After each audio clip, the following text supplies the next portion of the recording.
All right. Let's get to the end of this as quick as possible.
Afternoon, afternoon. We're just doing a P52.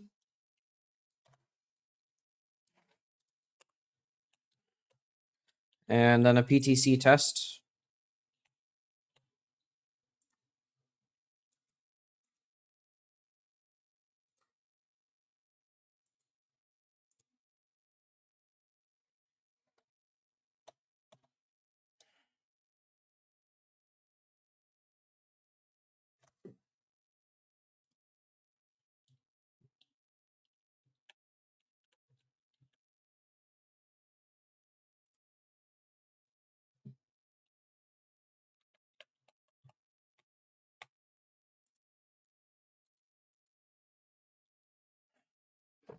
All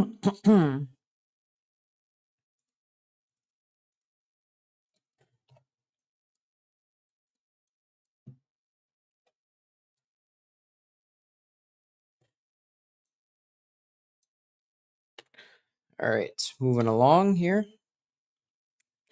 We'll go up to the PTC test, which has a TO of 212 hours, 212 hours.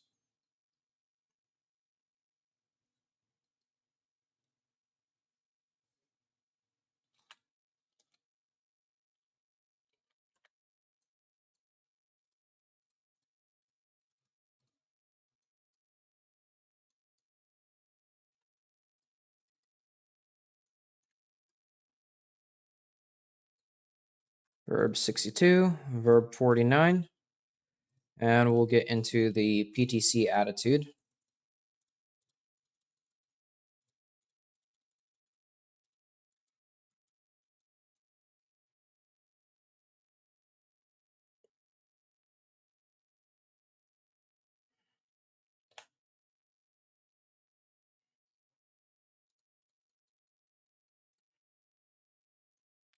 Good, we will avoid gimbal lock.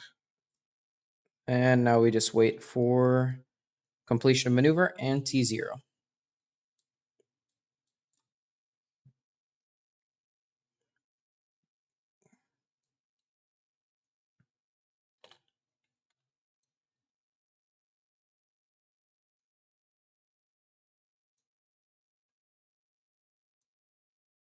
Maneuver is complete.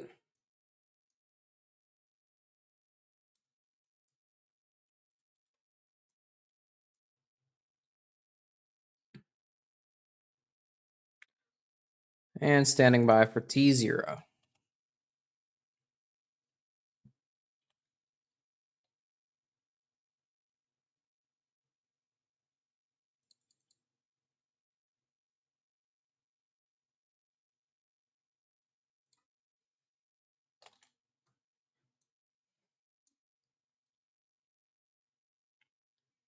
Three minutes to T0.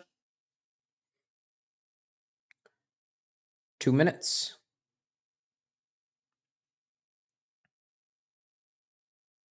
1 minute.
TO plus 5 minutes. Rate high.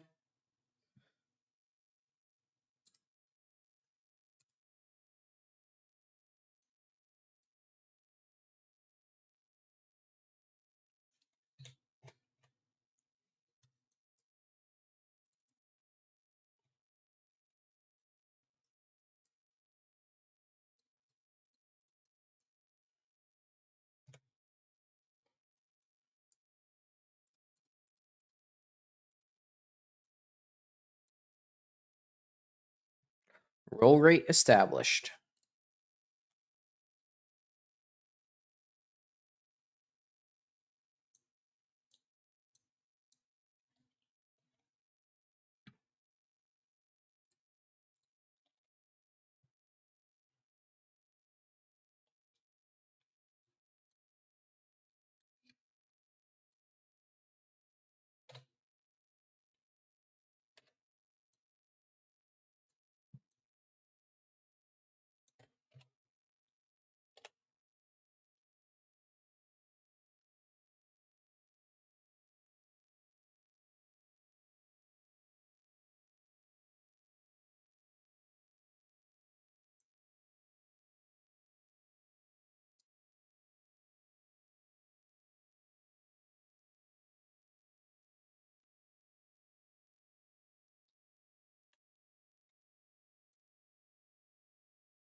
Also realized I forgot the computer audio was muted.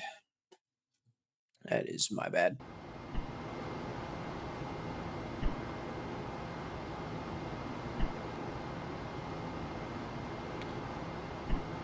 Forgot the computer audio was muted. That is completely my bad. I just switched it back on. Totally apologize for that. And I'll also bring my mic down by 1 or 2 decibels. Had to speak quietly last night, so I turned it all the way up. There we go. Just forgot to remix the audio back to its normal settings. Our PTC test is almost complete. And at the moment, we show good temperatures all around. The environmental system is holding a reasonably well temperature with this PTC roll. And the engine quad temperatures, we should show 2 cooling and 2 heating, and they should be within spec. So here's the 2 quads that are cooling, and here's the 2 quads that are heating. 2 cooling, 2 heating.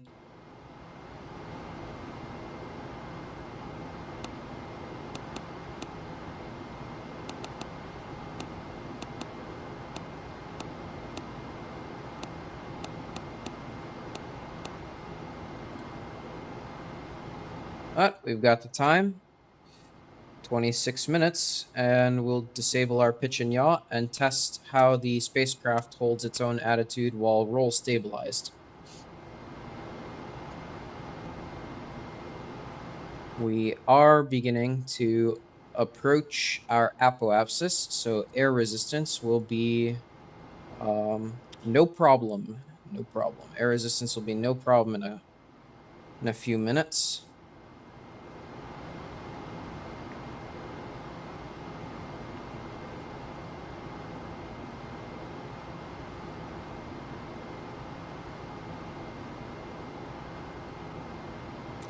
At the moment, we show the Apollo spacecraft hovering right above the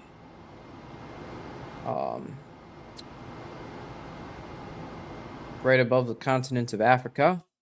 We're coming in and just gliding over Central Africa right now, just a little bit above South Africa.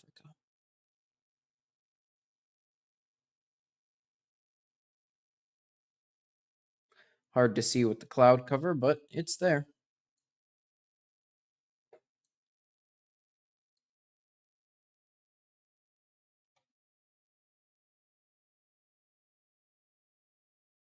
And landmark tracking pad.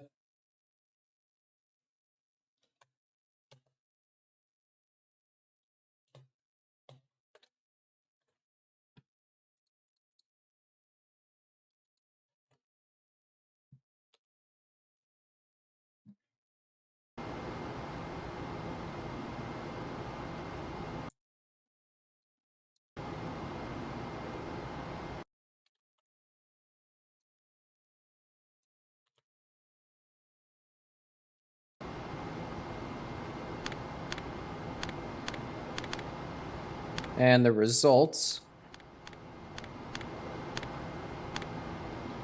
are that we've drifted significantly. Over 30 degrees in yaw. And actually about 50 degrees in pitch. So some new PTC guidelines will need to be written, but temperature tests have all completed successfully.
There we go. Just had to refresh the state vector update since apparently a wrong key was marked somewhere, but I don't know where.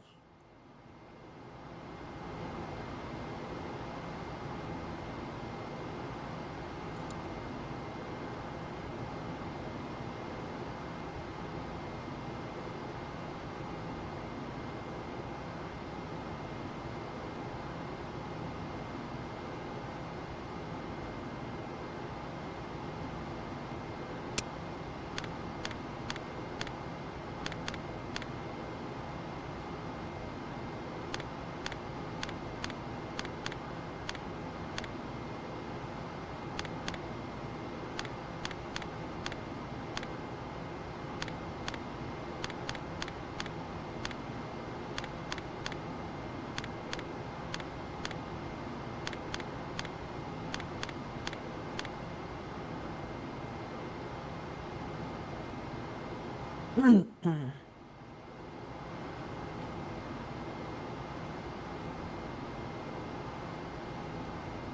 3055, 9528, and 1361. All good.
Little state vector update.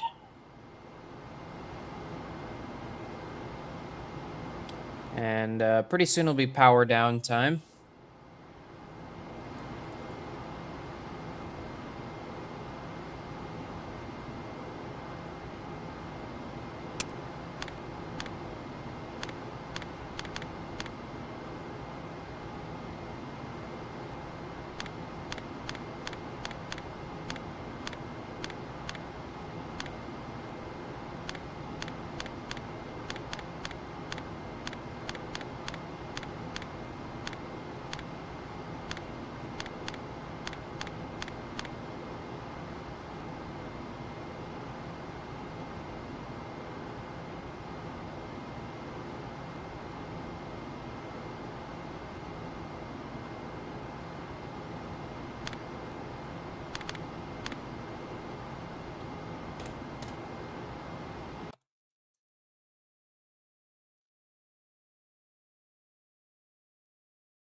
There we go.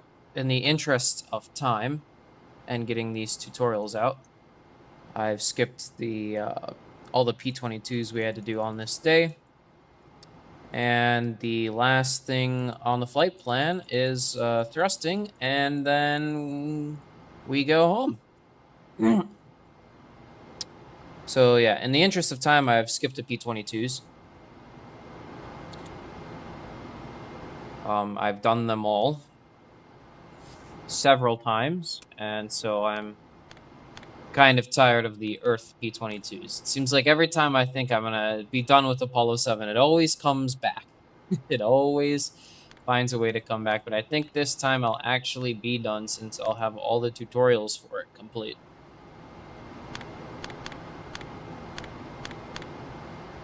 0218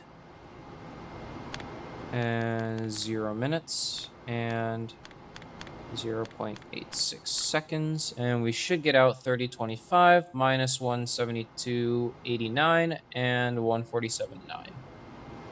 Let's see. We do have an H2 strat test. No O2 strat test, but I'll probably talk about that one. And let's see, 3025. 0.89, yep, and perfect.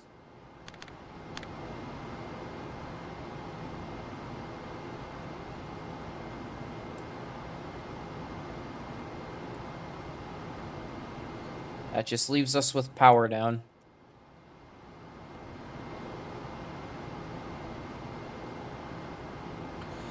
Just leaves us with the power down for today, and then some maintenance procedures, and there I can record the tutorial for ECS redundant component check and the wastewater dump.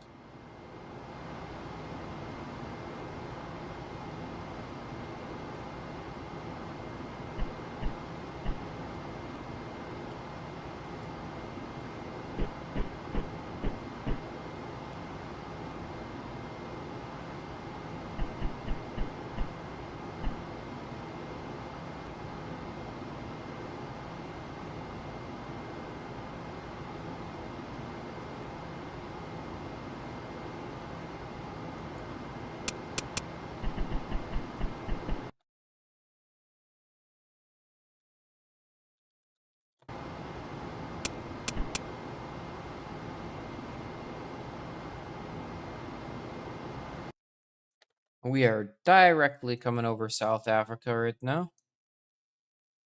You can see the beautiful city lights.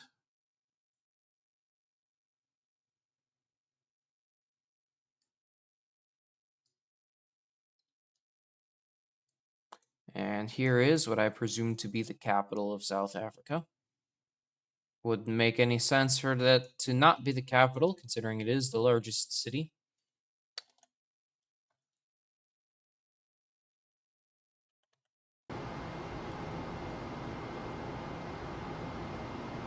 Okay, we are go for power down.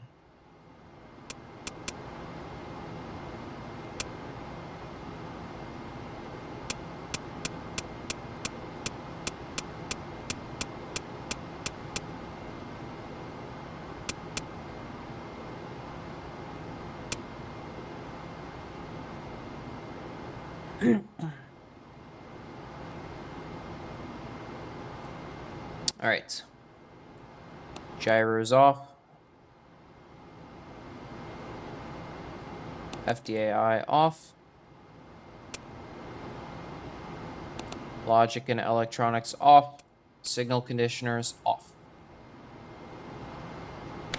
IMU off.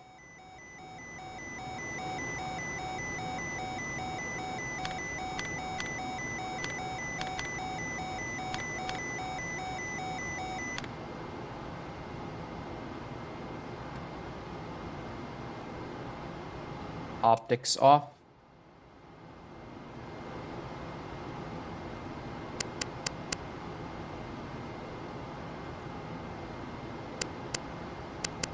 And circuit breakers pulled.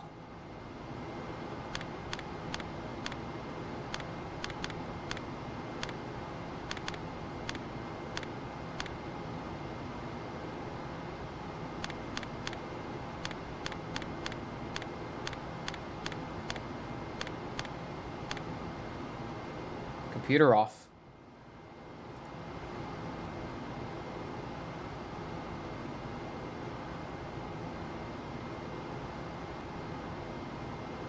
Computer's off. We can now tumble around without a care in the world. Computer is officially shut down. Fuel cell purging is next. ECS redundant component check. Wastewater dump. And then we could do our strat test.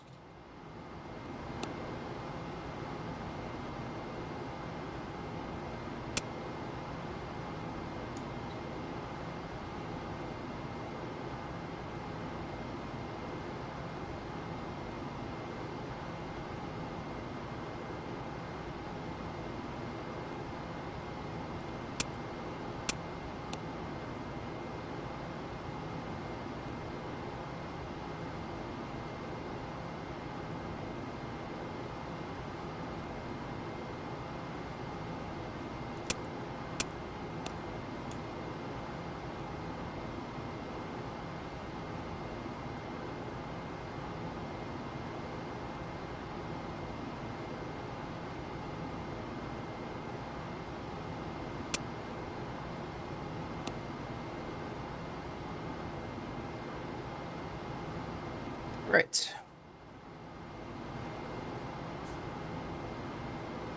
I'll be back. Just a minute. Just gonna get some water. Use the restroom.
You'd like to know how to uncage the optics, if I'm reading that correctly. Yes. Can't really tell because the stupid YouTube reactions thing is in the way. Actually, I might turn that off. Don't think I can. Unfortunate. Yes. Uncaging the optics, you simply flip the 0 switch off, and if using the computer, on CMC. If not using the computer, on manual. And that's it.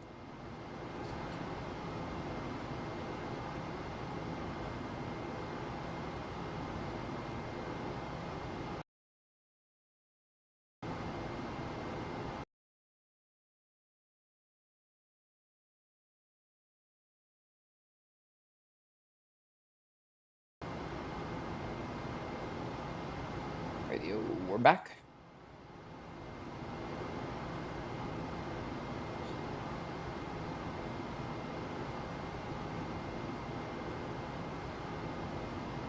Performing the ECS redundant component check. So, first things first, you need to first things first, you need to switch to the other suit compressor, like so. Always activate one before taking off the other, so that the suit compressor is not interrupted. And ensure that there are no alarms. If you do take off both, you'll very quickly get an alarm.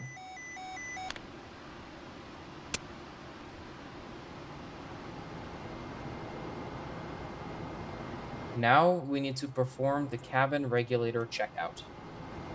Close cabin regulator B. Switch to cabin repress system 1 and push to test. You should see a jump in the O2 flow and then it fall immediately. Open cabin regulator B and close regulator A. Switch to system 2 for repress and push to test, looking at the same thing. A rise and a drop.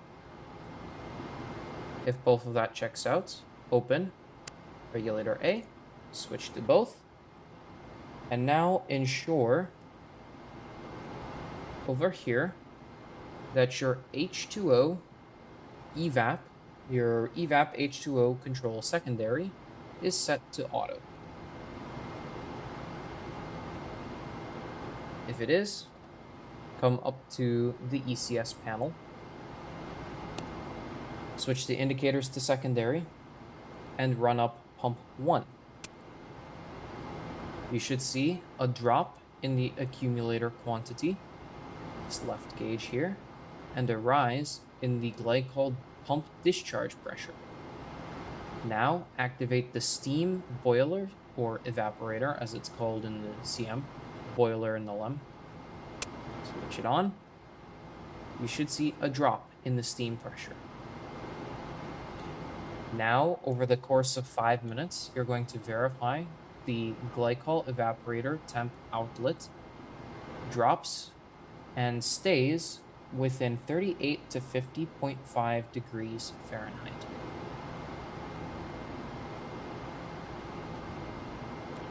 Once you've verified that, take the secondary coolant loop evaporator to reset, and the steam pressure should maintain while the temperature rises. After 1 minute, you can take the evaporator off, notice the steam pressure rise, and the pump off. As the pump RPMs come down, so too will the discharge pressure of the pump. Then select primary, and the redundant component check is complete. Thank you.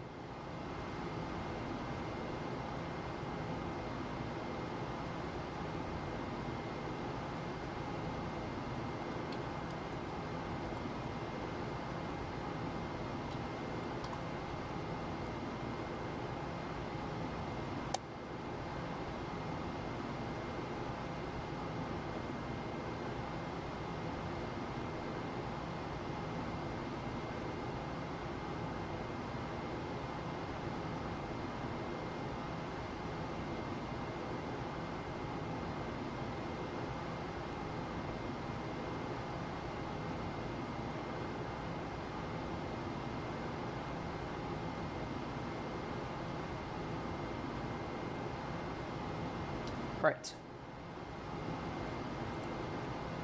So at EF,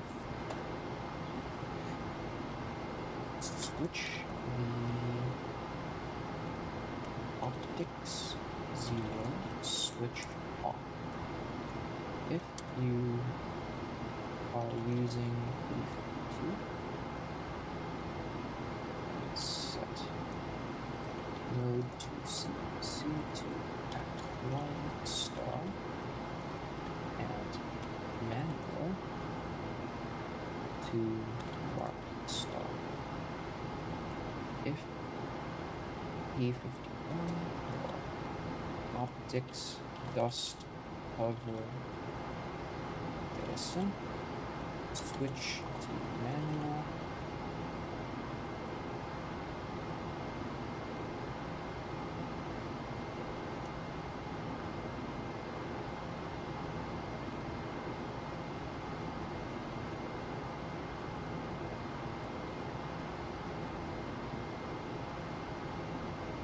Right. We're over South America right now, and we're going to cruise along to the wastewater dump.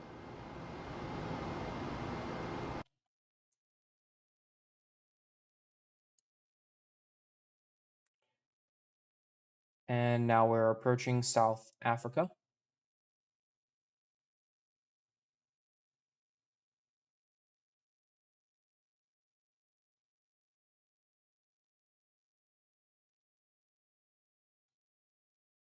Here we are. Block data, and continue skipping right along to wastewater dump.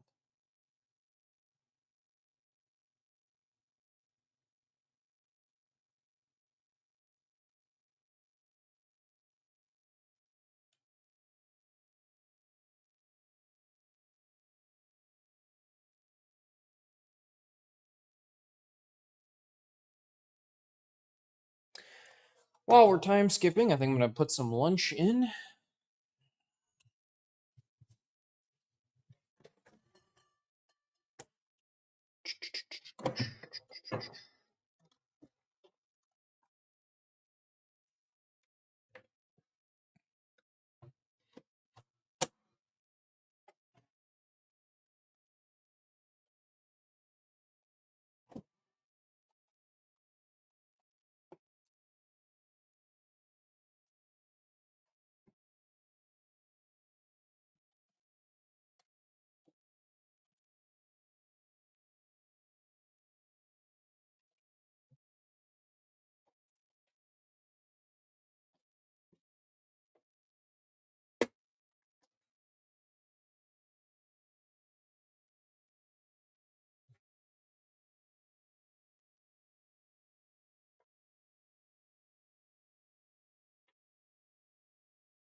There we go.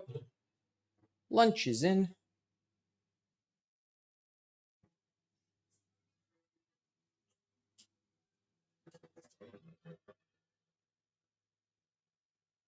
Actually, unfortunately, I can't cook it with the cover on. How sad.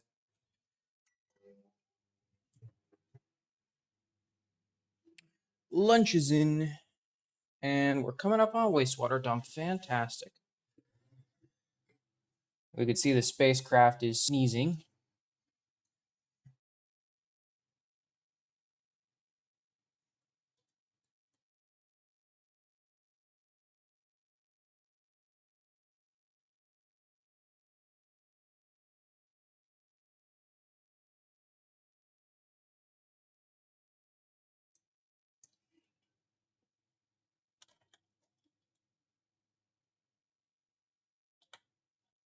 And here we go. Performing wastewater dump. The quantity of the wastewater will continue to rise over time after the potable tank has been filled to 100%, and this is due to production from the fuel cells. Eventually, you'll need to dump this water, and this can be achieved by coming down to panel 352, waste tank servicing. So in Apollo 7, you simply open a pressure relief on the potable tank on the waste tank. So select dump A. In other Apollo missions, you close the potable tank inlet and then open the pressure relief, like so. Now, if you look outside the spacecraft, you'll see the wastewater is currently venting out of the wastewater hole. Here's gas relief, urine relief, and wastewater relief. In Apollo 7, however, it is not required to close potable tank inlet, so we'll leave it open. Now we can come over to this panel here and simply watch, and we're going to drop the quantity down to 20 to 25%.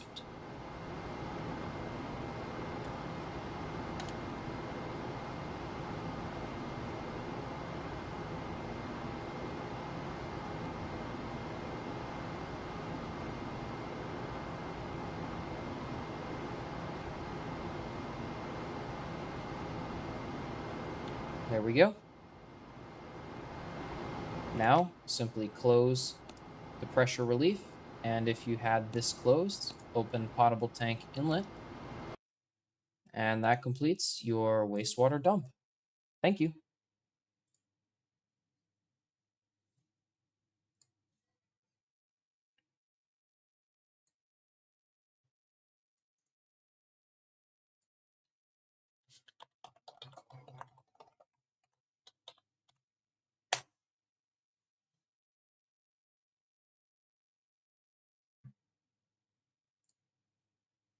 How to perform the stratification test.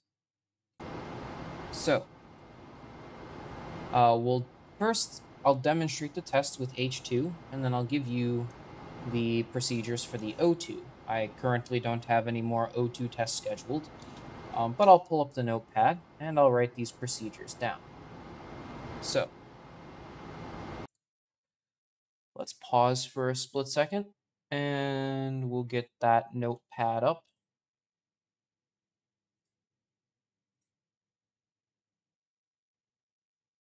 Here we go.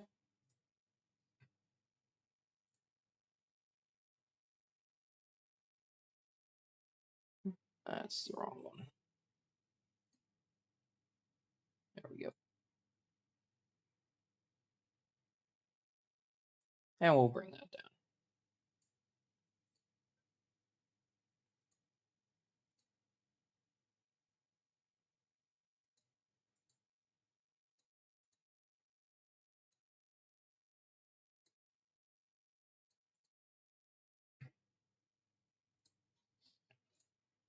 So,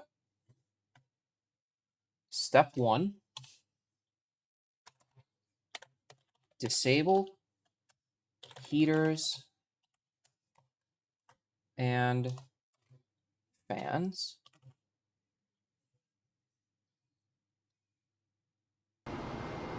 So H2, heaters and fans off. Now, step 2 is to record both tank temp and press.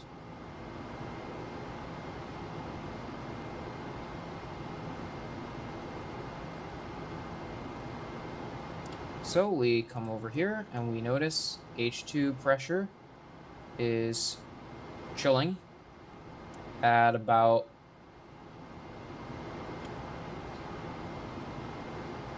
a little bit less than 240 right now. And the quantity of the H2 is around 35%. Now we need to wait for the pressure to drop below 230. So, step 3, wait for press to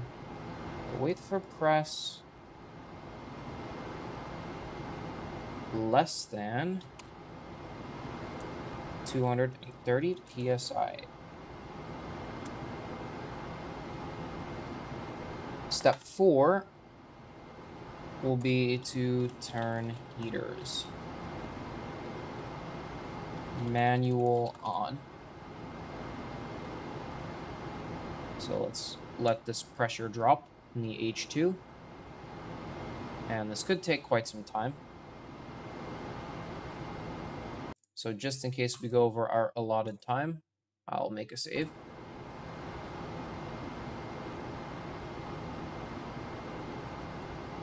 And we can see pressure is now below 230. It's actually approaching 220. So now we'll turn the heaters on, manually on, record both tank, temp, and press again. That's step 5. And then step 6 is to wait for press greater than 260 psi. Step 7 is to record again. So now we'll wait for greater than 260.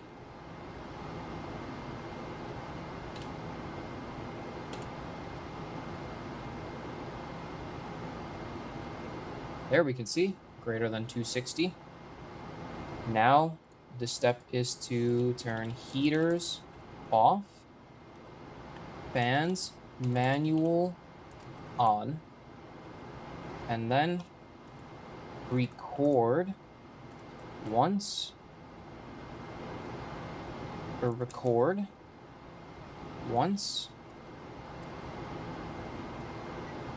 minute for 4 minutes, which means that you're going to want to do 4 times record. So we'll take heaters off and fans manual on, and we'll simulate recording for 4 minutes. There we go, we've recorded. And the last step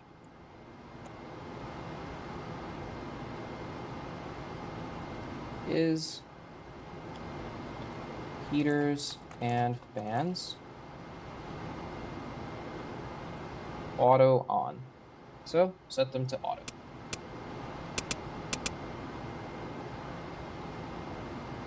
And this is how you do the H2 stratification test.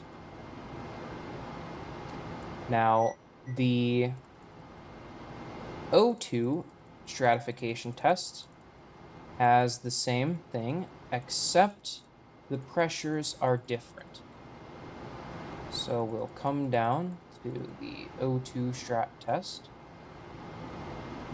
and the pressures for this is going to be, for the O2 test, the wait times are going to be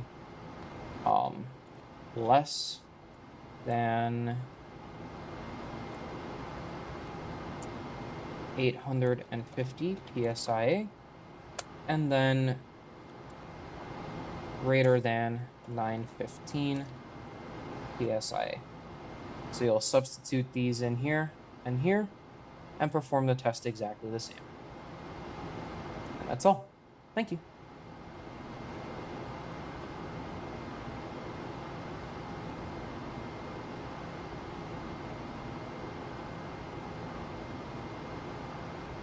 Great. Lunchtime.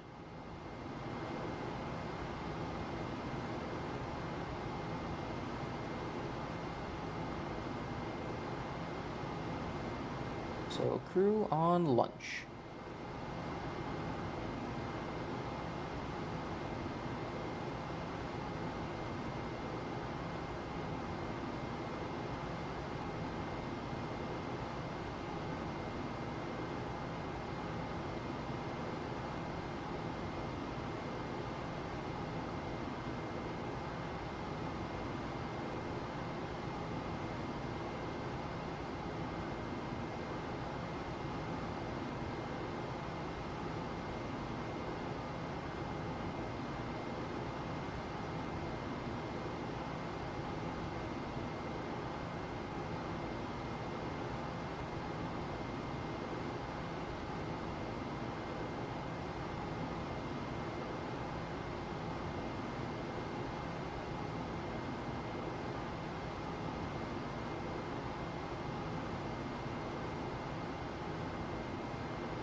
Hello, hello, welcome. I apologize. We're taking lunch break now. But I suppose if we can, let me see if I can't pull up today's launch.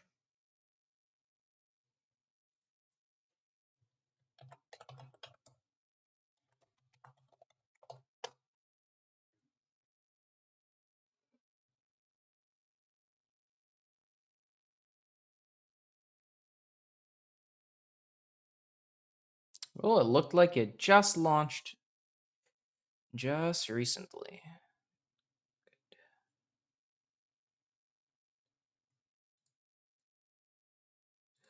Let's see here.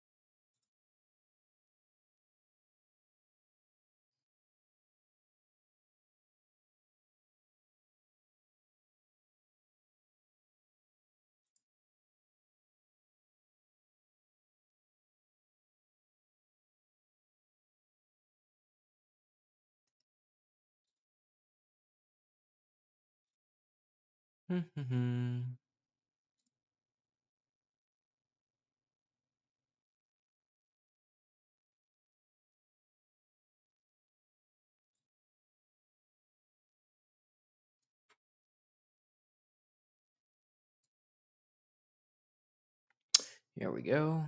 Let's see if I can't pull this up.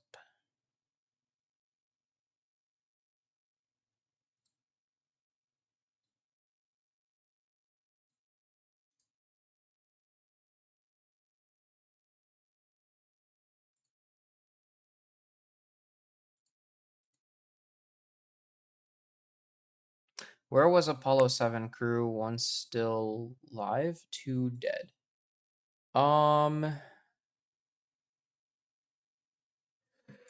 The Apollo 7 crew is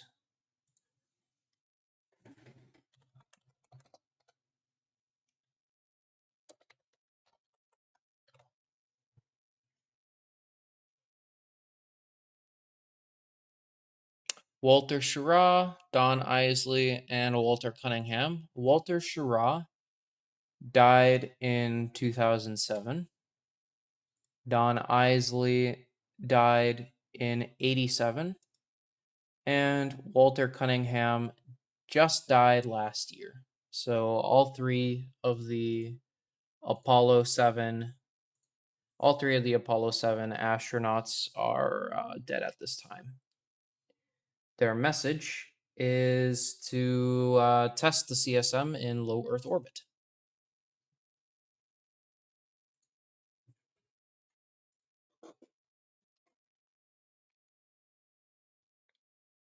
Yeah, Walt Cunningham died very recently. I actually remember the news. It was sort of towards Christmas, if I remember correctly.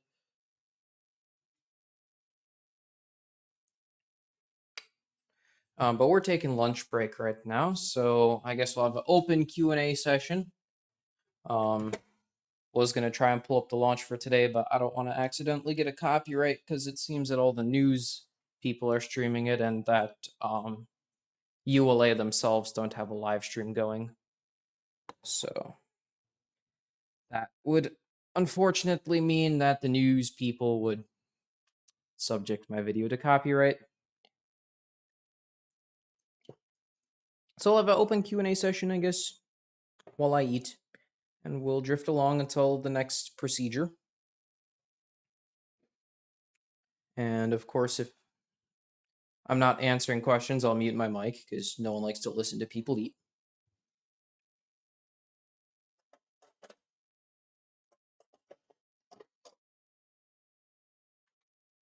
So yeah, we'll drift along. And I'm actually going to go inside the cockpit here. And feel free to sort of have a look down the panel and ask some questions about anything you see here. And I'll turn my mic on if anyone asks a question.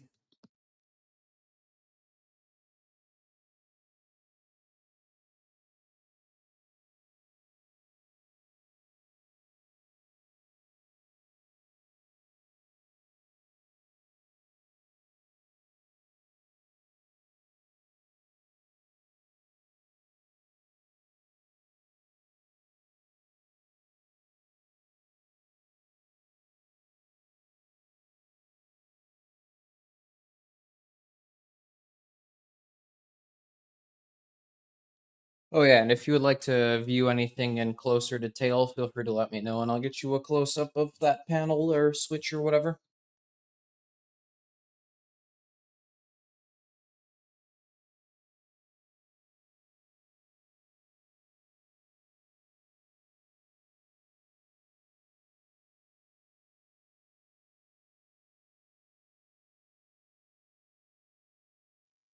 Yes, Redangel, the Apollo 7 crew is all three of them are dead now. Walt Cunningham was the last one alive and he died last year, towards the end of the year.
Yep, open Q and A today.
All right, lunch break is over.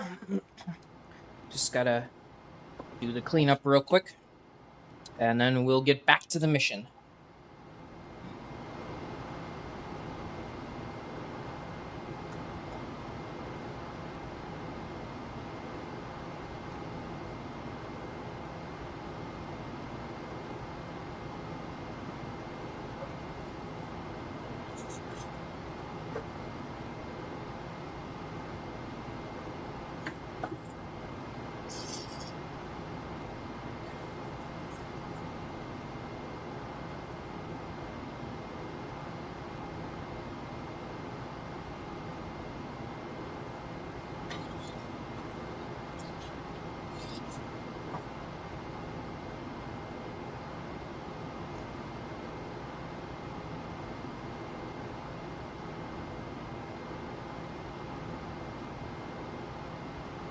Alrighty.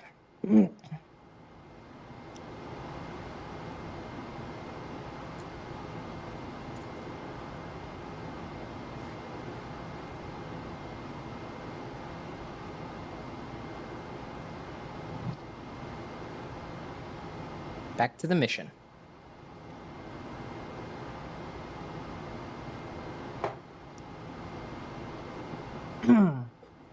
We'll time skip along to our H2 purge now. And while we're time skipping, I'm going to upload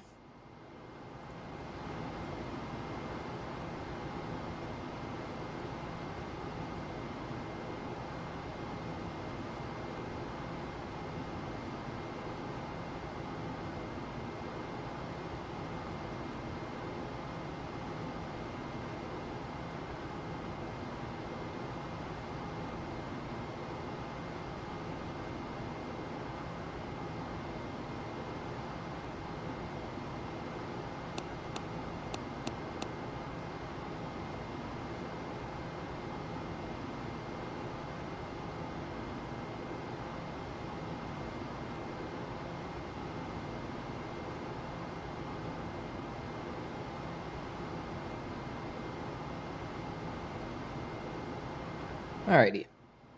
So ECS redundant component check.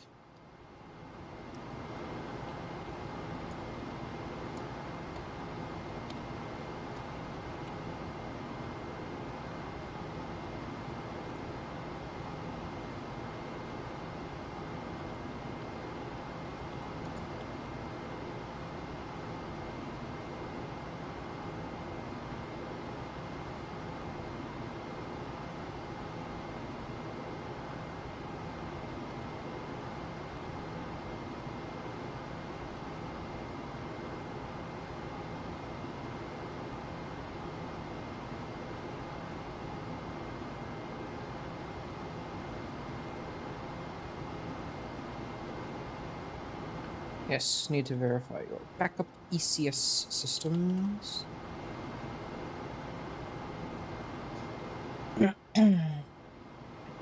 Keeping the CSM healthy.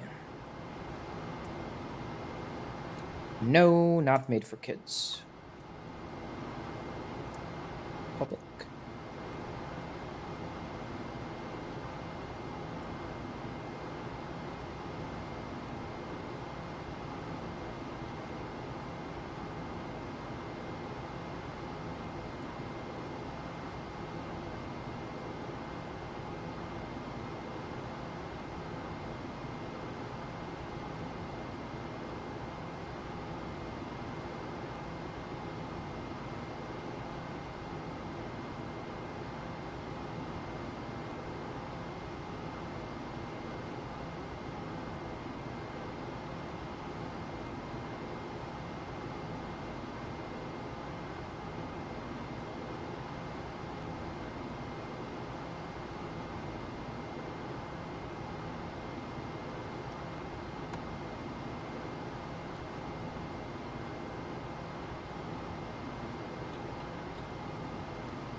Keeping the CSM healthy.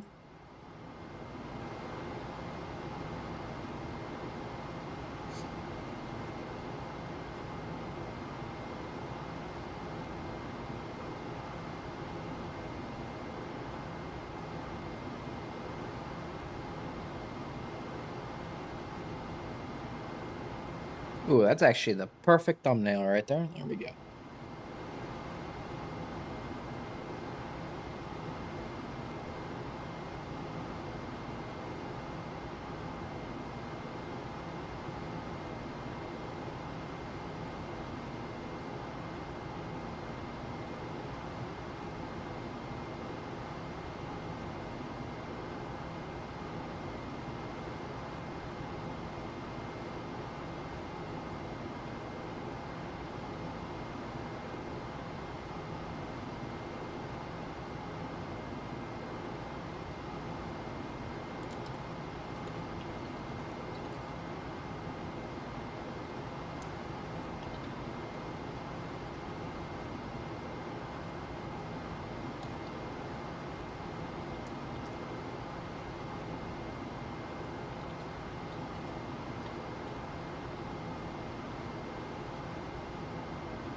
Keeping the CSM healthy. Nope, not made for kids.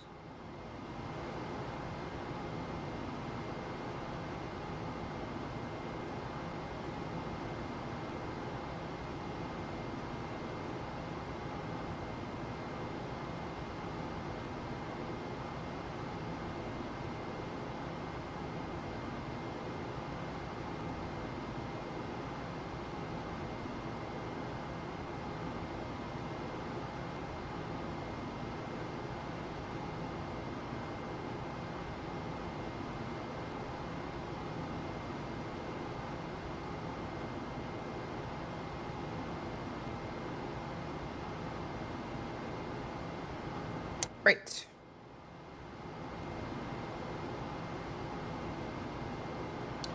Fuel cell H2 purging.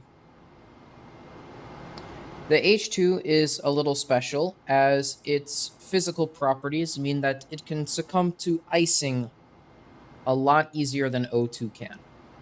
So, the H2 purge line heater is required to be on. This should be on for 20 minutes prior to the H2 purge. So we've turned it on. We'll time skip 20 minutes.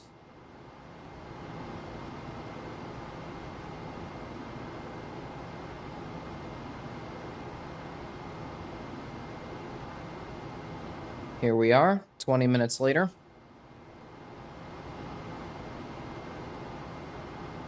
Simply select the fuel cell and select the purge on H2. Purging all fuel cells with H2, regardless of the tying buses, will always trigger the master alarm just because the difference in the flow rate between the H2 and the O2. The H2 and the O2 have a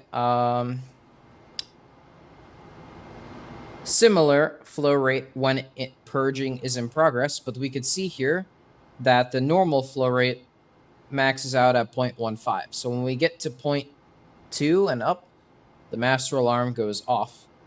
But this is normal. So you should purge the fuel cell for only 1 minute and 20 seconds with H2, unlike the O2. So O2, you would purge for 2 minutes. H2, you would purge for 1 minute and 20 seconds. When you approach that point in time, take fuel cell H2 purge off, select the next cell, and put it on for the next cell. Repeat this process.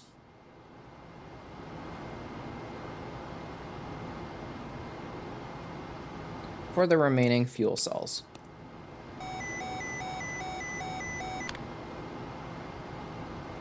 Good morning.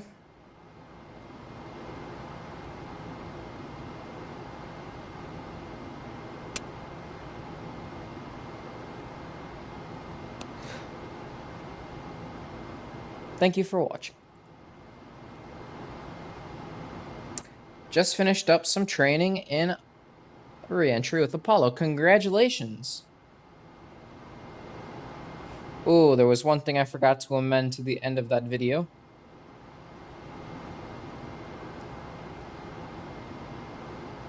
Once your H2 purge is complete, if you're running Apollo 7, you turn the H2 purge line heater off 10 minutes after the purge is complete. Around then. If it's any other mission, you can turn it off right away. The reason for such is Apollo 7 didn't know if there would be any residual gas in the lines, so they left it on, but it was determined that there wasn't, so the line heater could be turned off immediately. Thank you. Now I've got to put these two things together.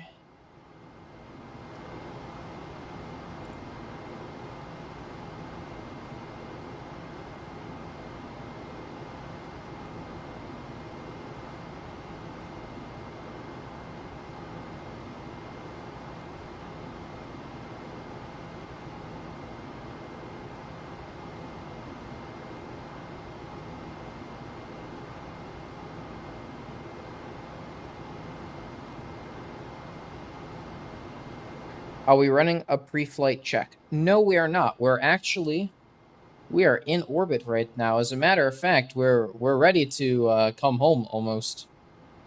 I was just recording some videos on the process of the fuel cell H2 purge.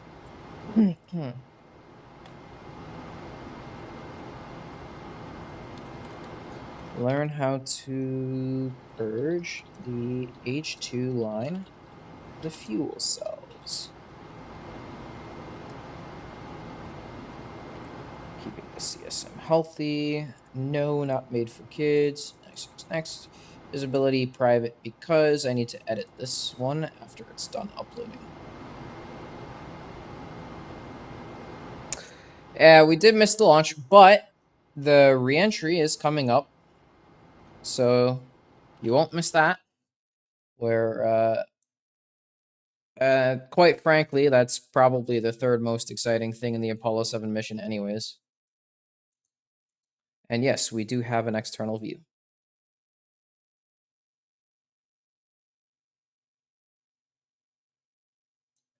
Earth looks so much better in orbiter than it does in re-entry. No offense, Petrie. But it really does look great.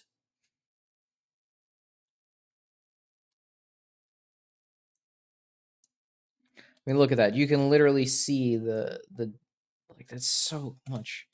definition. As a matter of fact, it's so defined that landmark tracking is a thing that we do. And you can see here's one of the spots for the landmarks.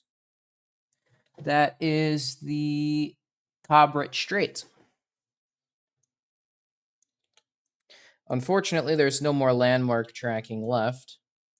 But I do have a tutorial up on it. Here's the El Lisan Lake.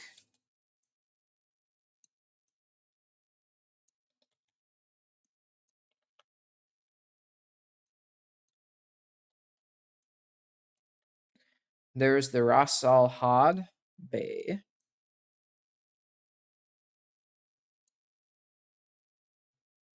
Ras Hilf Peninsula.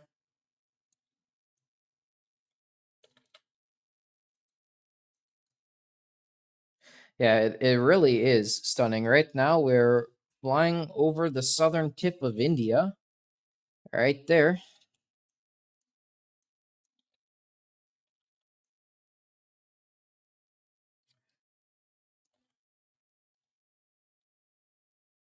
And here's our abort data in case we need it.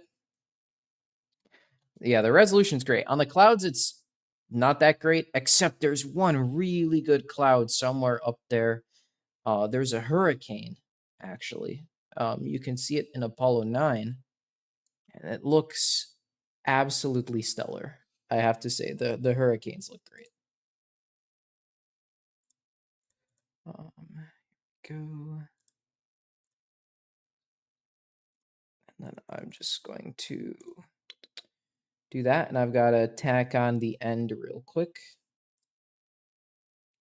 So we'll go to the... There should be a way to edit. Yes, editor. Here we go.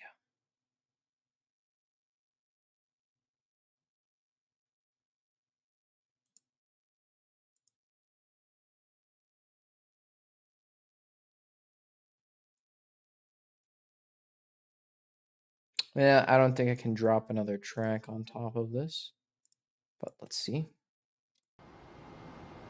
Nope. All right, so I guess I'll have to re-record that. It was my fault for not paying attention.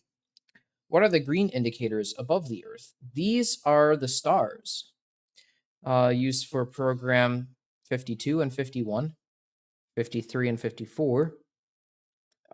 It's the same thing you do in reentry, kind of. The procedures are different slightly. They're definitely easier here because of computer auto tracking. But yeah, you also get this indicator so you know which one of them is a guidance star, unlike reentry, where you just sort of have to flop around until you find one that makes the little indicator with the star name come up, which is kind of a really bad system, to be honest. Exactly, using the stars to align the platform. Anyways, while I got the time, if you don't mind, I'm going to re-record that H2 purge video.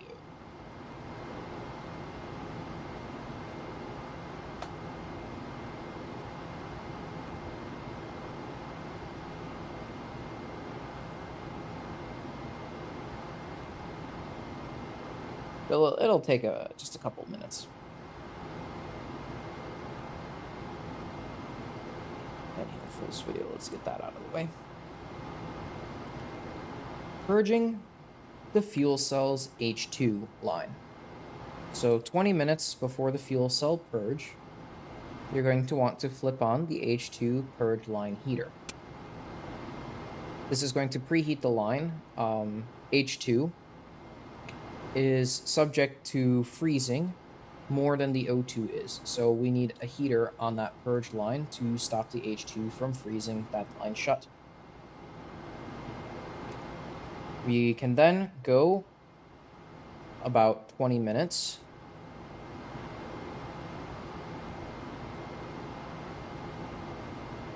After time skipping 20 minutes, the fuel cell H2 line is hot enough for purging. You simply select the cell and select the purge on the exact cell. So fuel cell purge 1 to H2. And we can monitor the flow rate For every H2, regardless of the electrical power tie configuration, you will get a master alarm for the flow of the H2, and this is completely normal. You don't need to worry about it. Unlike the O2, where only fuel cell 2 should ever have an alarm, H2 purging, all three will have an alarm. So for this, 1 minute and 20 seconds is all that's required for the H2 purge. The O2 purge was 2 minutes, but for H2, it's 1 minute, 20 seconds. And you're simply going to follow the same procedure for the rest of the cells. Time skip, 1 minute, 20 seconds. Take it off. Select the next cell. Time skip, 1 minute, 20 seconds. I've already done the H2 purge, so just as demonstration purposes, but 1 minute and 20 seconds in between each activation. And for Apollo 7, you're going to leave the H2 purge line heater on for 10 minutes following the purge. For every other mission, you could take it off right away. The reason this is because in Apollo 7, there was the assumption that there would be residual gas in the line that may freeze if the heater was left turned off shortly after the purging. But following the telemetry data recovered from the box and recovered from the telemetry downlink, it was determined that this can be turned off right away without consequence. So that is how you purge the fuel cells of H2. Thank you.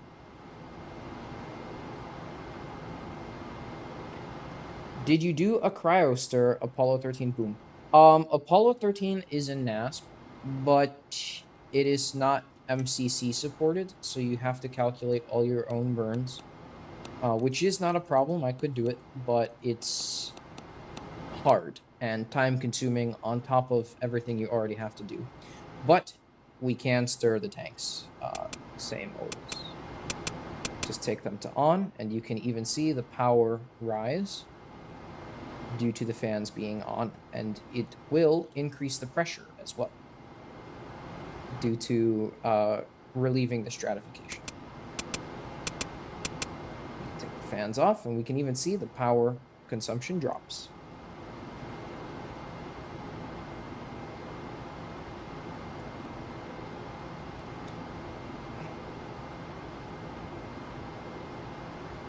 Fuel cell H2 purge.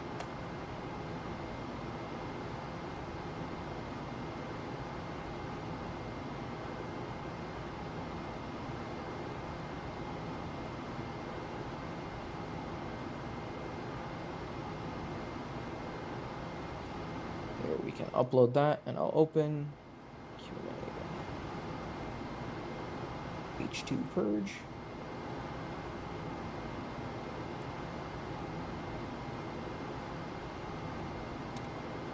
The H2 line needs to be clear of debris for the fuel cell to operate normally. Fear not. Learn how to do just that. Keeping the CSM healthy. And this can go public right away. And we'll just wait for the upload now. Good morning. Good morning. Good morning, everyone. Let's see here. We're coming up on power up shortly. It's one last burn. One final burn, and it's SCS thrusting, so a non-normal burn. And we get to celebrate with re-entry. Nope, we are still running the flight profile right now. We have one more period of activities to do, and that's one last test of an SCS burn. And then it's re-entry. The SCS burn will probably only be a few seconds, unfortunately, but It's a necessary test. A lot of the Apollo 7 burns are short impulse burns with the engine because they really wanted to test how that would work. There's instances where you have such a short SPS ignition that it's less than 1 second, but you really don't want to spend all of that in RCS, right? Because like think about the difference of 1 second of pulse with the engine versus like 4 minutes of RCS fuel consumed. So this is why these short impulse tests were done extensively in Apollo 7, using the normal procedures, the SCS procedures, taking over manually. The only procedure that isn't done is actually using this direct switch. So these tests are absolutely necessary for the continuation of the Apollo program. Now the question is, do you guys want me to run each mission sort of in series now? Next Apollo 8, 9, 10, 11. I was, for the sake of finishing the tutorial series, just going to skip right to Apollo 11. Because that covers the rest of everything I need to do for tutorials, but up to you guys. I've already done Apollo 7 and 8 on my Twitch channel, but I haven't done it on YouTube. I don't think they're recorded on YouTube. That and they're probably lower quality than normal anyways, so.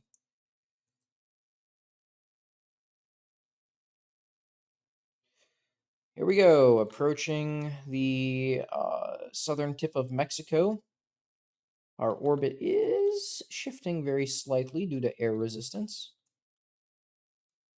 But we're go for power up. Yeah, telemetry indicates that, yeah, look at all these landmarks. Woo! The Americas have a lot of landmarks right at the south tip of Mexico.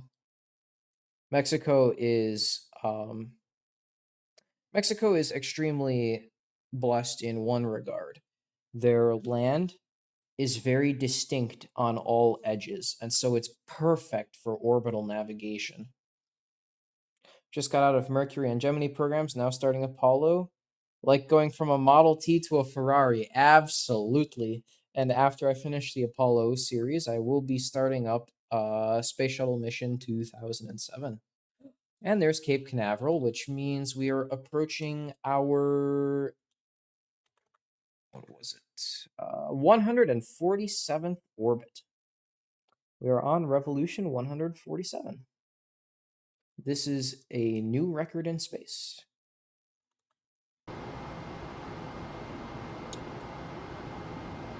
All right, activation time. This simulator does not, but I'll be moving to a different simulator from the year 2007. So it's not going to look as pretty, but it will still be fun. It plays the same as the original Microsoft Flight Simulator. So it has the 3D cockpit, but the 3D cockpit, the switches are all 2D stickers. And then when you click on a specific panel, you open the 2D view and you can interact with those switches in 2D. So it flies the exact same as the original Microsoft Flight Simulator from like the 1990s or early 2000s. All right, computer on.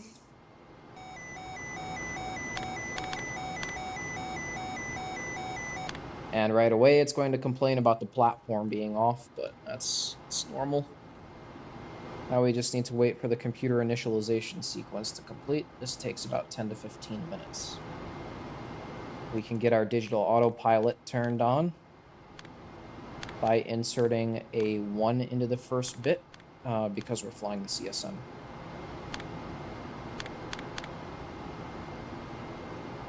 Verb 46, enter. And the DAP is activated. And we can begin SCS power up now.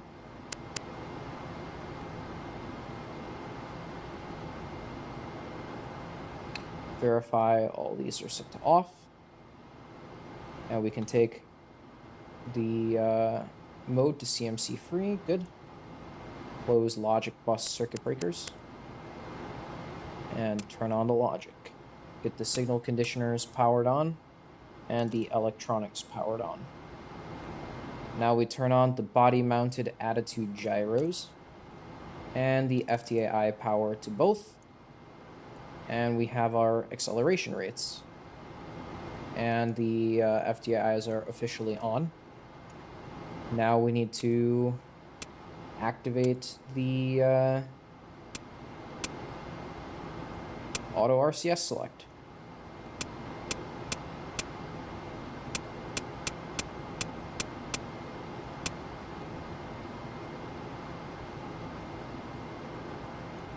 And now we can take the IMU on.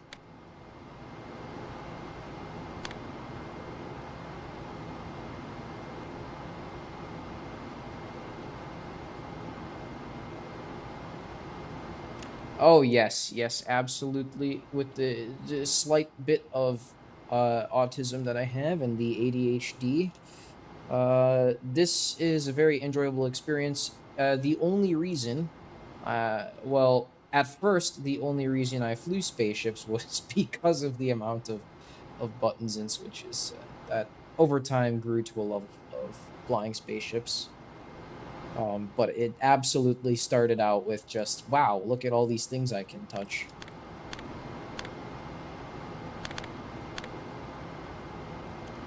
Optical sextant system power up, and then we just toggle the 0 switch like that, and that resets the 0 positions bit in the computer after 15 seconds.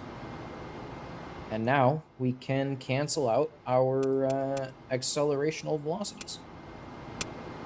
Or our attitude velocities, or attitude acceleration. There we go.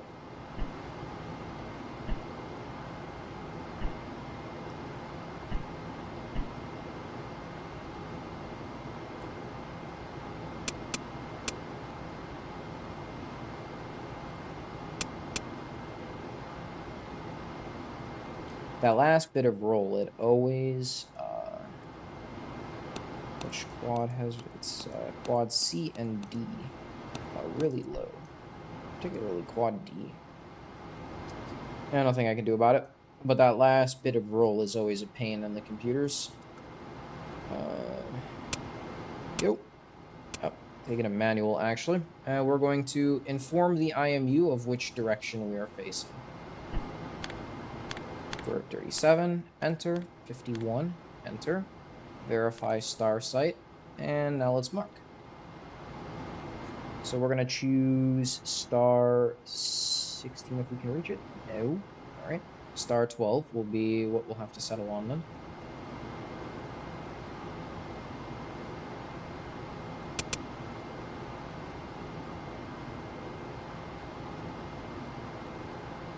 Yes, exactly. But not literally blow the doors off. That would that'd be very bad. Although there is the EVA in Apollo 9, in which we do. Oh shoot. 32, verb 34, 51.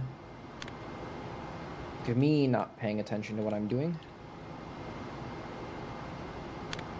That was star 12, not 14. There we go.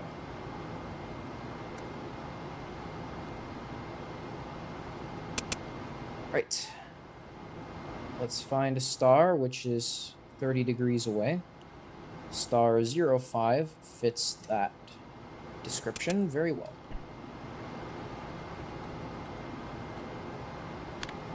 Reject.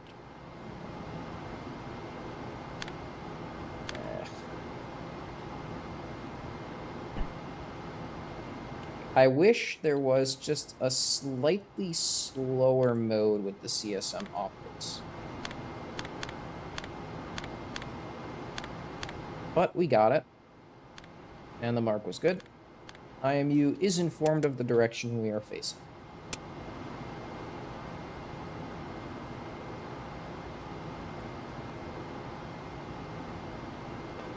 Now, burn preparations. Everyone likes a good engine burn, so cruise along. And we are at our periapsis, which is really low to really low to the atmosphere. So we are, of course, encountering air resistance in outer space. Yes, it is true. There's a little bit of air in space, just a tiny bit, enough to push the craft around, though, when you're in low Earth orbit. But we got our burn pad, and we have our telemetry state vector update and our burn target load. How long is the burn? Burn time, we can see here, is listed for 10 seconds.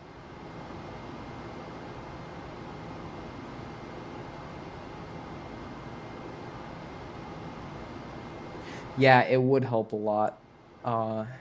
There's a lot of nice things in NASP that are there from a usability standpoint, including a completely two-dimensional cockpit. If you're into that sort of thing.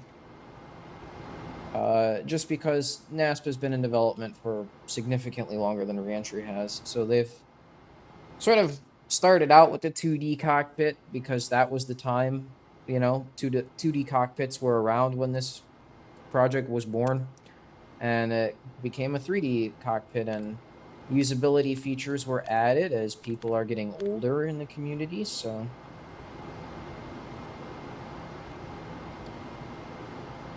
both sims are not exactly following the same path. Reentry was made to be sort of a gamified introduction to spaceflight.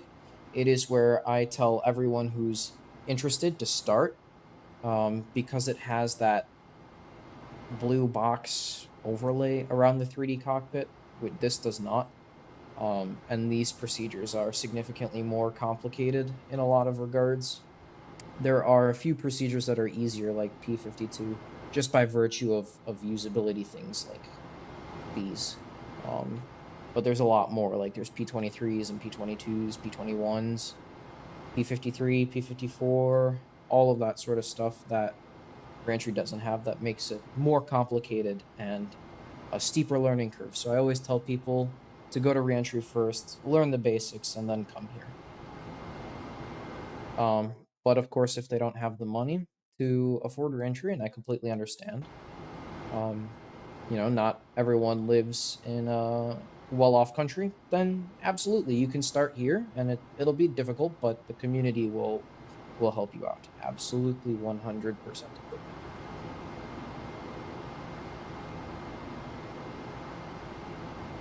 Yes, I have actually turned everything off. I only use the checklist. I don't have any assistive features on. This simulation is actually, believe it or not, it's Orbiter 2016, and it's a mod for Orbiter called NASSP, or NASA Apollo Spacecraft Simulation Project. 239, 2255.47, and that's octal bits, so 48 can't be put in. That's works. Yep. Delta V is minus 0.2 plus 0 and minus 269.6. I will put the installation guide. There is a tutorial on my channel, but the actual installation guide has the links and everything to get you set up. And if a link is broken, just try an alternate link. But that's the installation guide.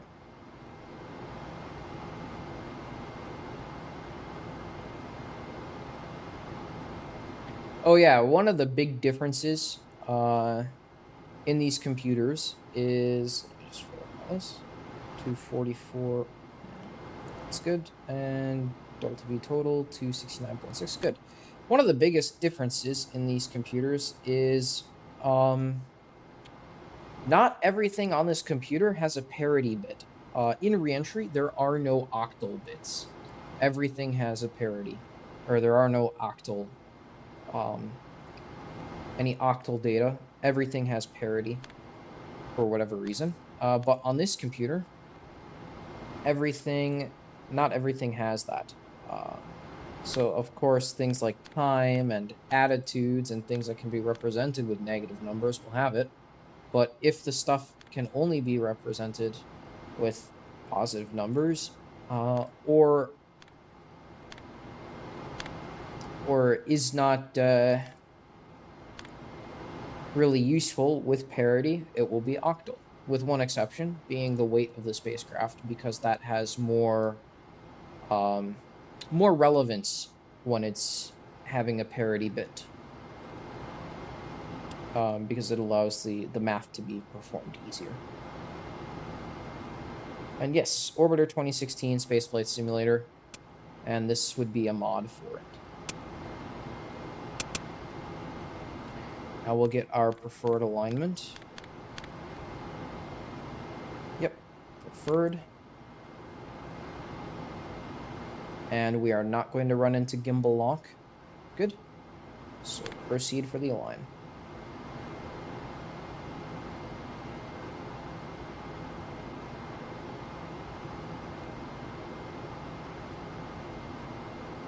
Yeah, there's a lot to download for this mod, so.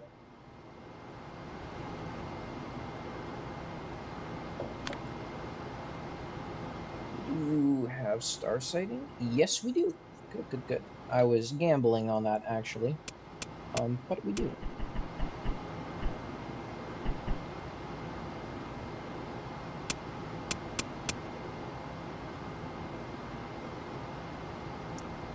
Okay. While the computer acquires the star, I'm gonna go grab my phone real quick.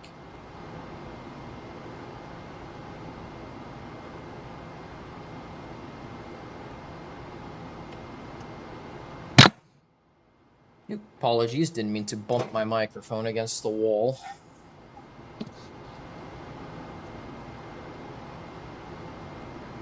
And we could see, take a look at this. Look at the big difference between these, right? That's a colossal difference. That's why these P52s are required.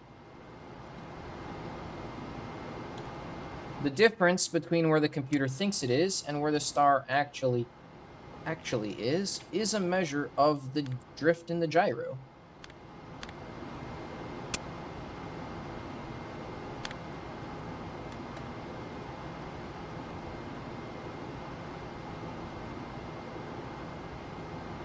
Yeah, reentry is pretty good. It's just not intended to be like NASP. Why make something that already exists, right? So reentry's purpose is simply just to get people interested in space, and I commend it for that.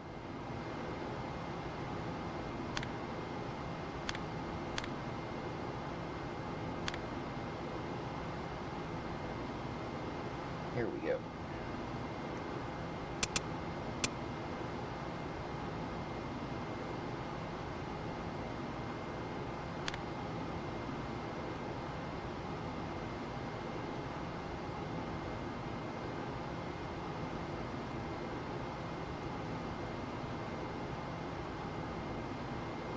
All right, alignment is complete. We need to get out of here. Got work later and need to hit the sack. I really enjoy your channel. Thank you. Feel free to come over to my channel. Absolutely.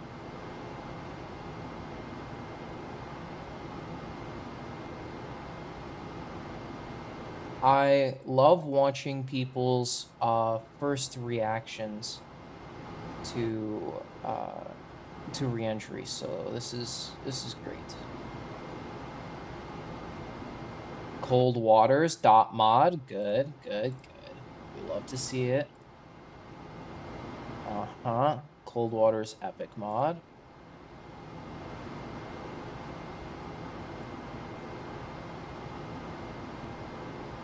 STO.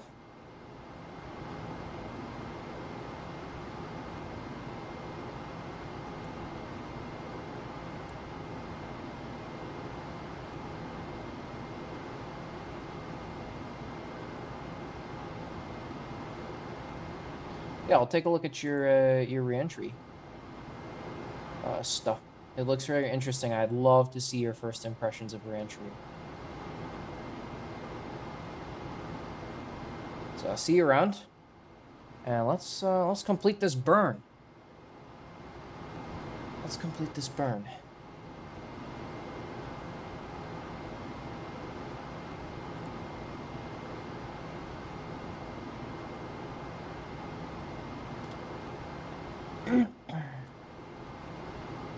Got another O2 purge, and then it's SCS thrusting from here on.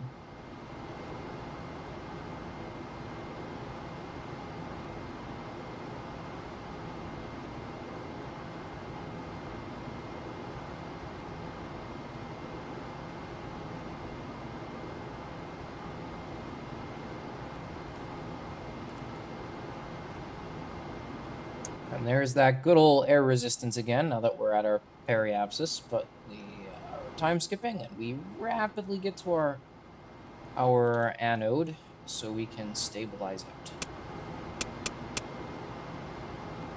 And not hit gimbal lock. There we go.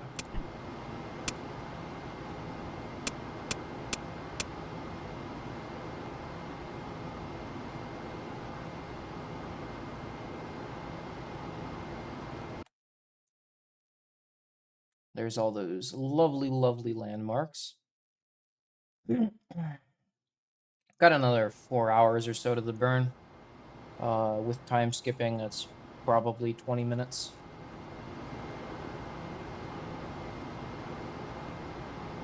Yeah, probably a little less, actually.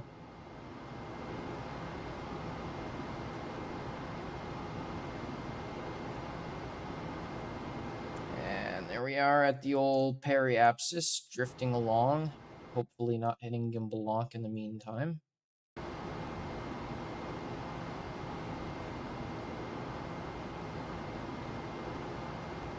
And here's the anode now, so we'll stabilize out.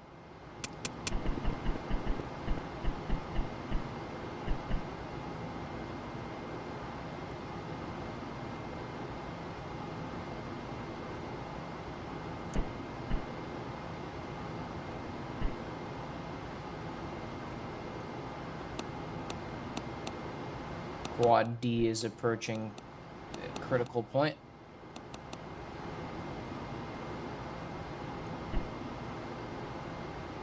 Yeah, SCS is really struggling. There you go.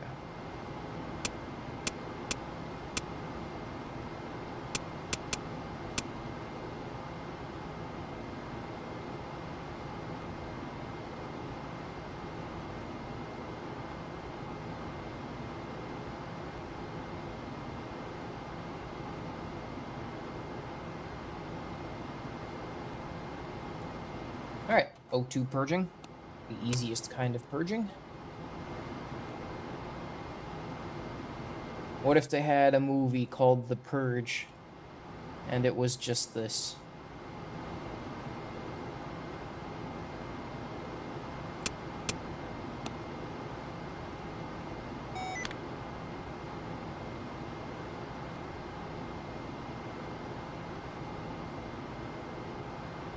Yes, the quad switch is the fuel gauge.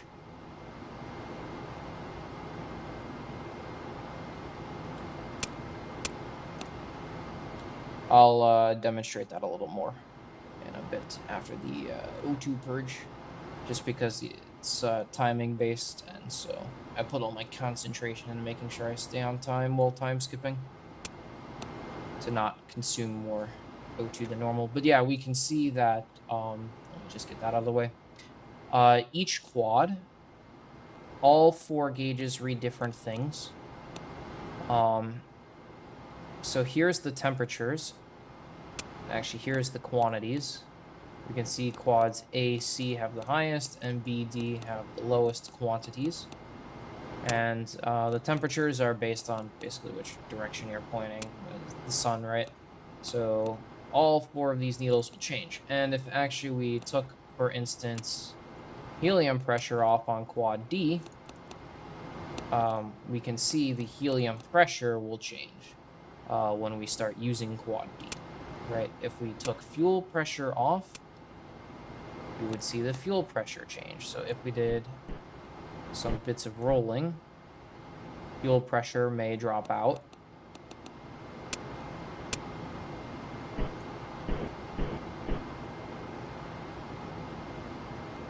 Here, which one has D is also tied to yaw? We could cause problems by turning off all of A, C, and B. Now we have quad B roll. Yeah, it should trigger a master alarm eventually. But we've got a lot of pressure in there, so it won't. For a while, but yeah, each of these needles is live, and you can switch between the temperature or the quantity. Temperature is measured by the black number, and quantity is measured by the white number. Pressure here is also measured by the black number. So that's how that works, and the command module has the same. Command module jets have the same system. They're not pressurized right now, though, so...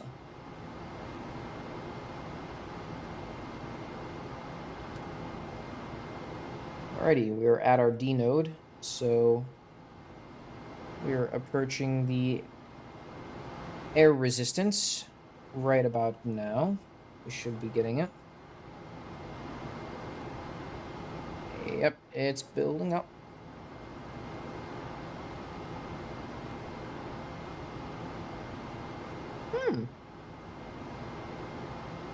There it is. As I said, it's a little later than normal, but there it is. Bit of air resistance. And we're at the anode again. So we'll stabilize.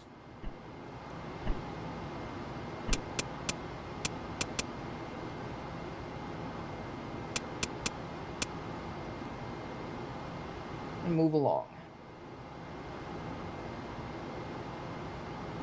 Is there any ullage? No. So the typical 5-second ullage for SCS thrusting. A minimum of 5 seconds is required for the thrust on button to actually ignite the engine. So every SCS burn requires 5 seconds of ullage, but nothing less than that. And if it doesn't tell you to do more than that, then certainly don't. Alright, lamp check time.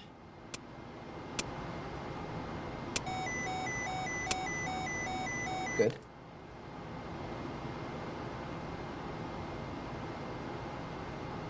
Now we can set up the EMS with our delta V compensation. Delta V compensated is essentially accounting for the trail off of thrust after the engine's cut off. So the engine will receive its cutoff command at 0 here, but it won't actually cut off at 0. Because the valves need time to close and the gas is still flowing and all that. So it's always a little bit past 0. And this is why we put the DVC in. So this will tell us if we have a computer failure, when to cut off the engines.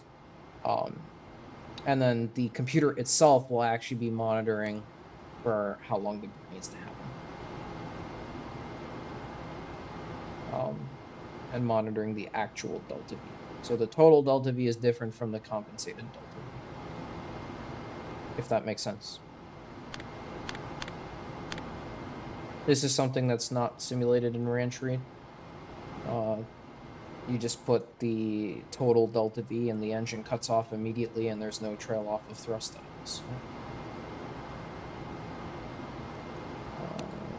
A and C have the higher fuel quantities, so...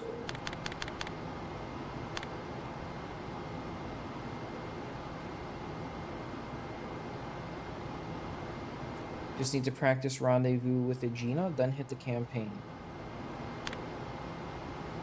It does simulate thrust trail off. So... Okay. That's new. It's been a while since I played reentry, so... Our CSM weight.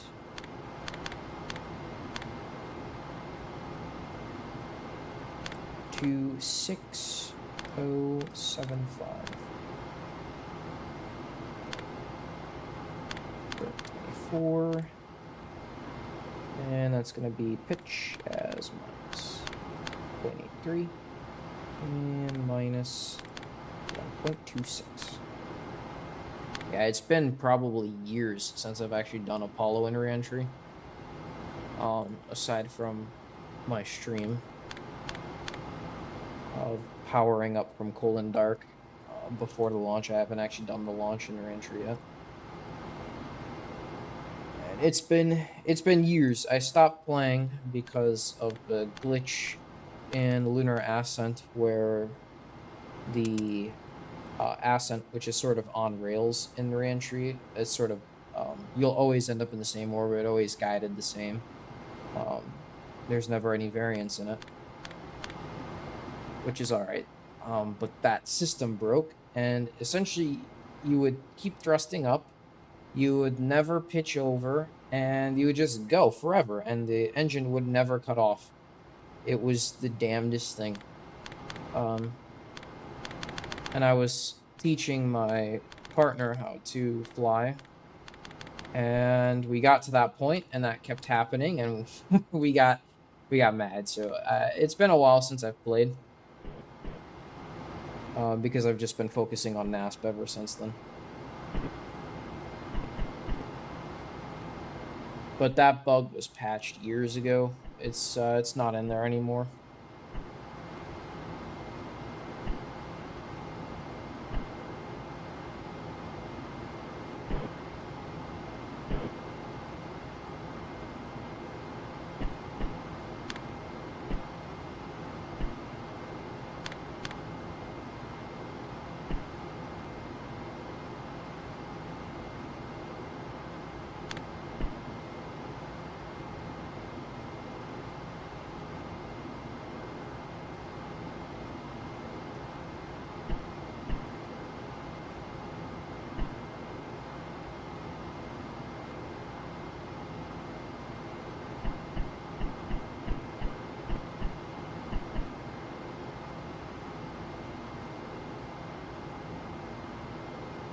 Alrighty, we're approaching our sextant star check now.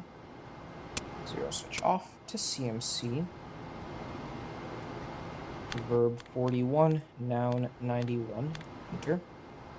Plus 16368. Plus 15347. What this does is it lets us know if we're facing the correct direction for the burn or not.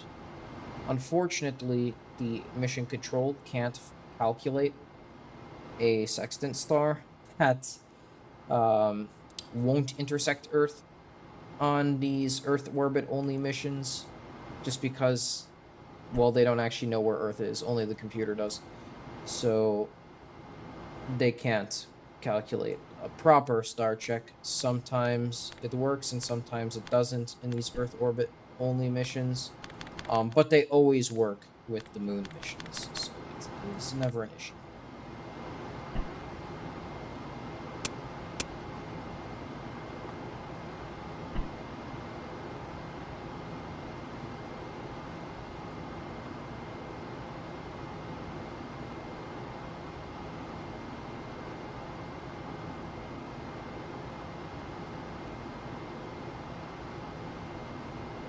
Yeah, there's definitely free roam in reentry. Of course, you can calculate your own burns and everything. The thing is, the lunar module ascent is always the same.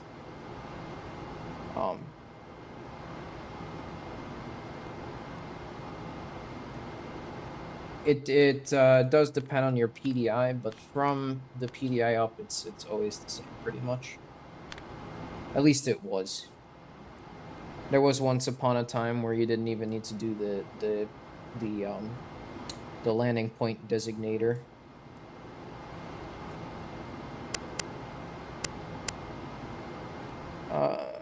But yeah, no, it's reentry's fine. They patched that glitch a long time ago. I just, in the meantime, while they were patching it, moved on to a different project. That's all.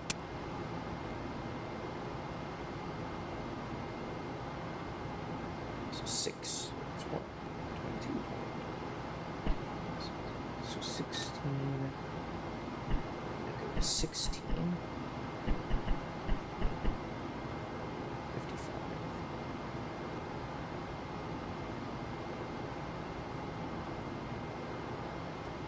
There we go. Batteries on. Thrust vector control on. And SCS attitude.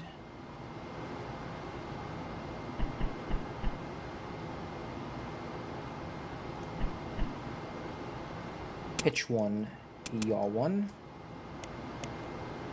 0 them out. Good.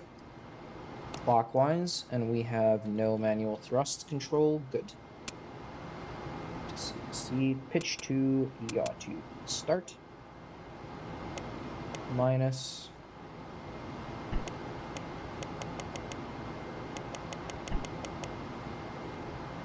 Plus. 0. Minus. Plus. 0. Good. Pad values are -5, 6, 7, 8, and -1.3. And we do have manual thrust vectoring. Good.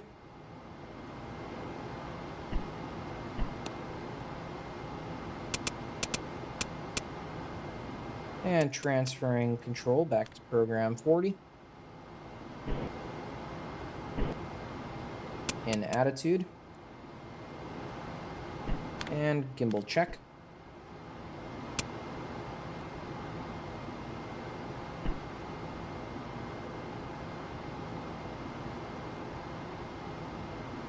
All right, and waiting on trim load.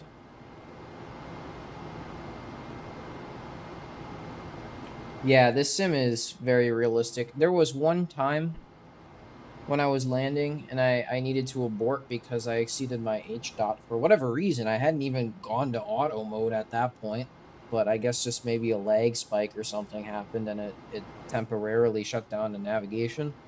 But we were exceeding H dot and we were dropping fast, and I used the wrong abort. There's 2 buttons in there. There's abort and abort stage. And abort stage you use before your 10,000 foot mark. You instantly separate and ignite the ascent engine and you go. The abort button will actually level off the LEM, increase throttle to 100%, and right when your descent rate hits 0, you stage and you ascent. And I used the abort stage, and because of that, I smacked into the surface of the moon. That was a wake-up call to always be sure to know which abort mode I'm on.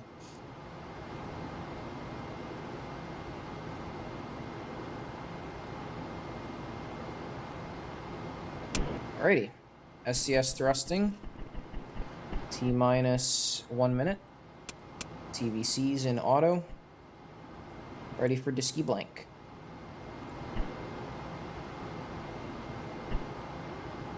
Disky blank, EMS is monitoring. Translation. Preparing for the ullage.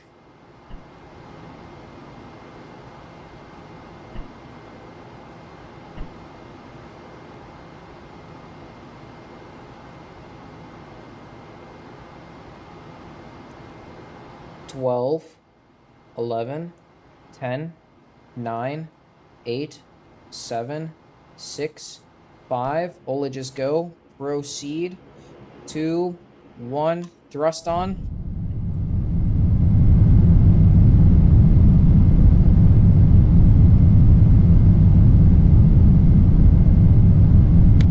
Cut off.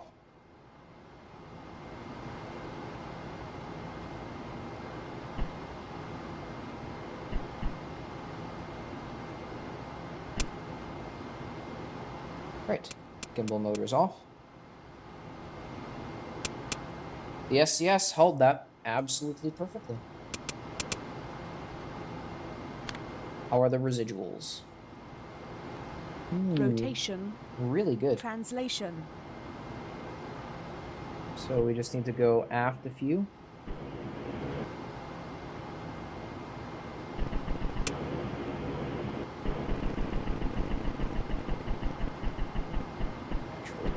I need to go forward naturally because I accidentally left right on my. There we go, and to the right.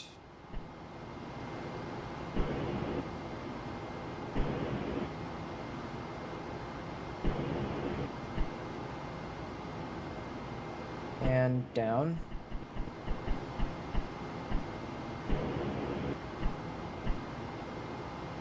Nope, sorry, it's up.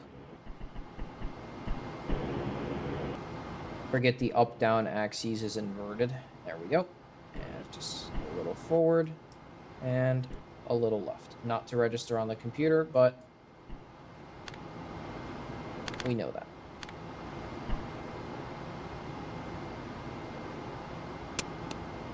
Rotation.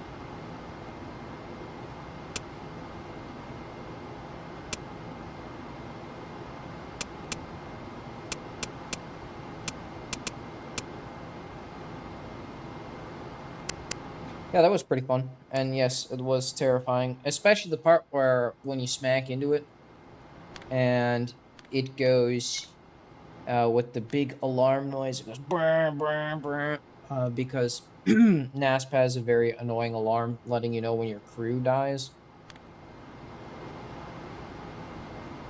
Yeah, it was actually kind of fun. I've never had to deal with something like that before.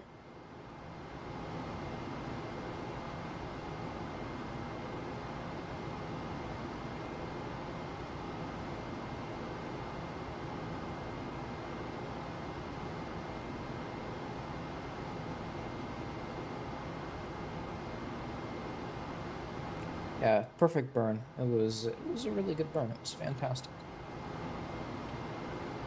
Approaching state vector update. There we go. We can stabilize our attitude out here.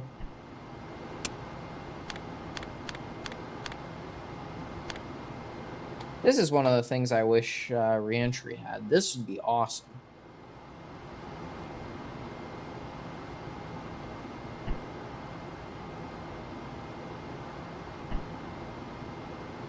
Yeah, one time Neil Armstrong did it on purpose as well.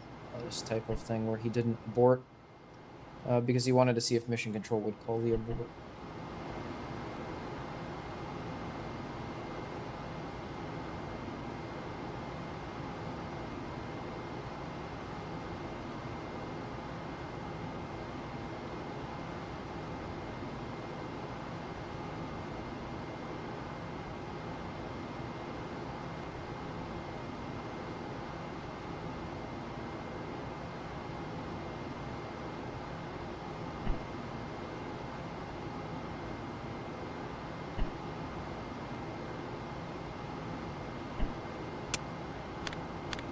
Enter 00, enter.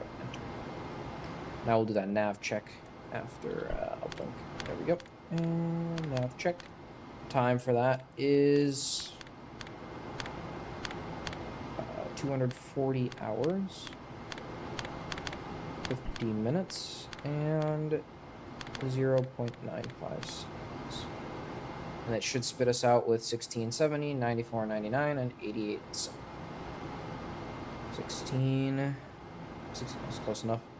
Rounding due to octal. 94.99, again, same thing, 88 cents. That's good.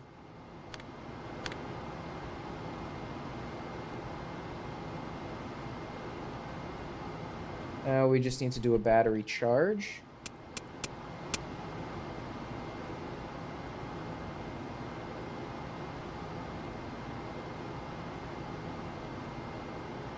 Yeah, everything in reentry has a parity bit, but that might be for the better, to be honest, because yeah, it's beginner stuff. So not seeing the plus and minus might be confusing to people, and they might think something is wrong or whatever. I don't know Maybe it's a software limitation in the engine as well. Who knows? But maybe not having just straight octal bits and always having a parity bit is advantageous for reentry in that regard.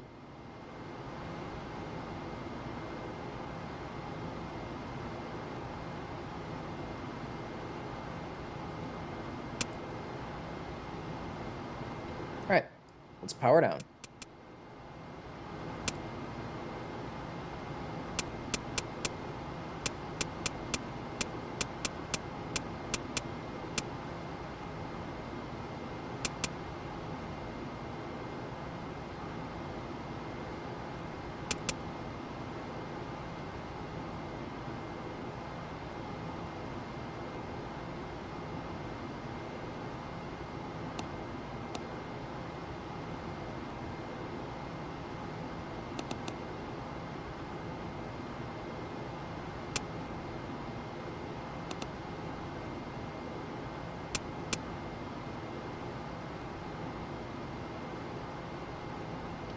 There we go. IMU off.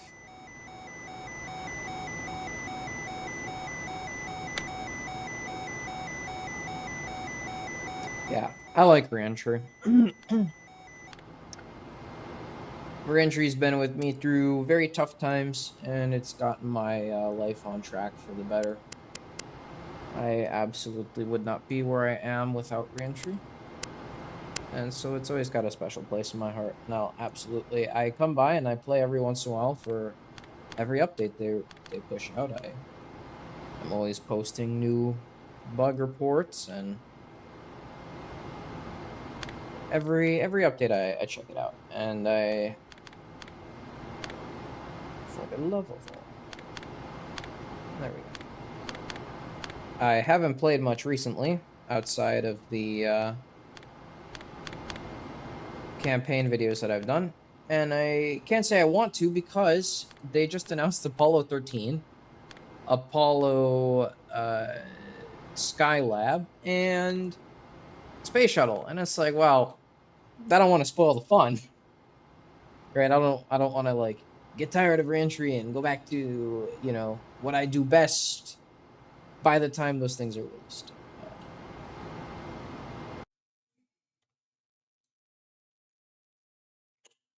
So I'm focusing on NASP, and I'm getting everyone up to speed that would like to get up to speed with this sim, and everyone that can watch, and then when the updates are out, I will, rest assured, I will be playing them. There is no ifs, ands, or buts about that. There will be playing of Apollo 13. There will be playing of the space shuttle and everything that comes out.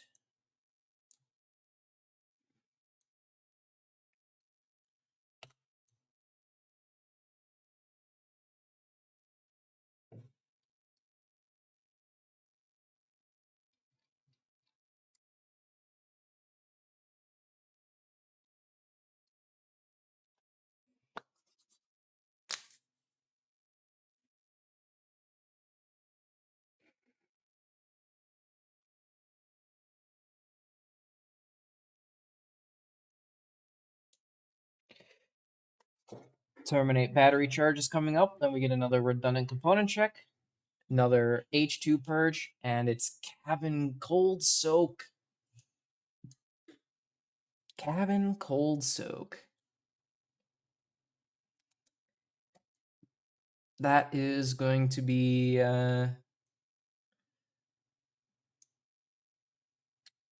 another video that I have to make. Yeah, cabin cold soak.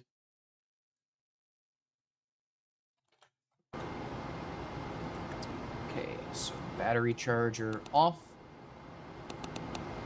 And put that back on the relay bus. Oh yeah, check out what happens when I pull both the batteries from the relay bus. And if you see, you can't untie any of the cells. We don't get the undervolt for doing this. Anything involving relays. Well, that actually works. That's not a relay system, I guess, but that doesn't work. None of this stuff works, right? none of these relays are on. Tying things to the electrical grids, none of that works. You have to keep these closed at all times. Oh, great, the fuel cell radiator emergency bypass won't work because I pulled those circuit breakers just in case I accidentally flipped them. But yeah, anything involving relays won't be able to be actuated without the batteries on that bus. This is why they're always kept off the main bus unless you're doing actual burns, powered flight, or reentry.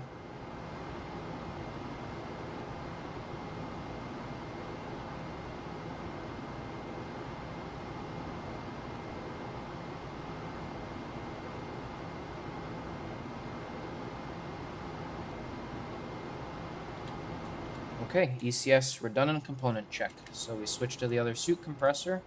And like I said, do not interrupt suit compressor operation or you get the very angry master alarm. Like so.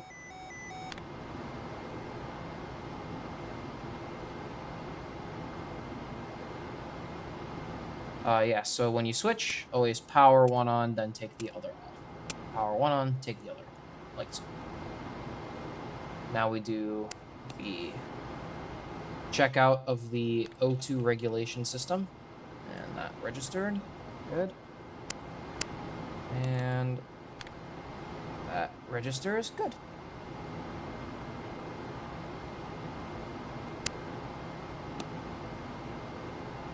Yeah, this is so that if you lose the fuel cells at any point in time, you don't lose power to your relays.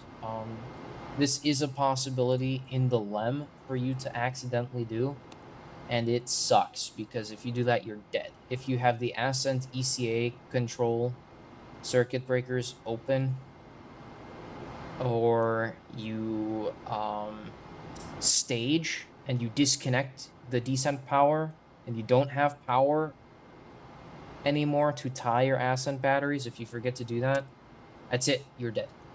There is no way for you to close those batteries. Maybe there's a procedure to do it by hand from the outside, but you're dead in the sim. So there might not be a procedure to do that.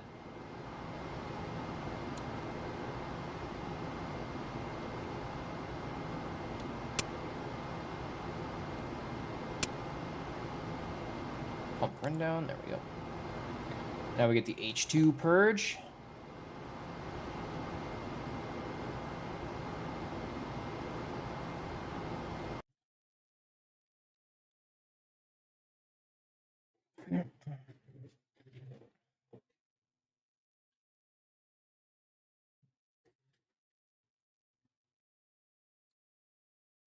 Oh, wow, we literally were just witness to a solar eclipse. That was cool.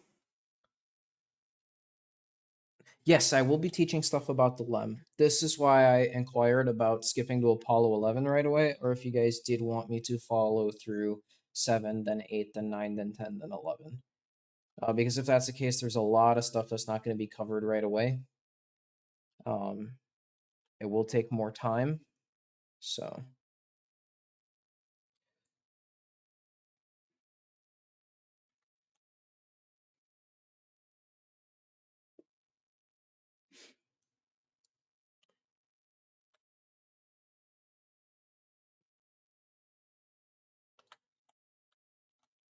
Right now, I was starting my Apollo 9 playthrough, just regular mission playthrough on the channel.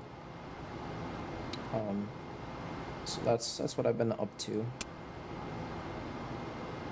That would, of course, mean that I pretty much skip Apollo 8. Because I did Apollo 7 and 8 on Twitch.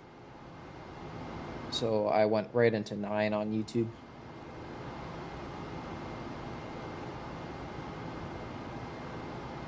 So I'm just wondering if you guys wanted to see Apollo 8 or not. And if you wanted that to host tutorials about that mission, but it would be kind of not particularly useful because there's only a few procedures that would be covered if we skipped right to Apollo 11. Anyways, I didn't do that for long enough. 20 more seconds. There we go.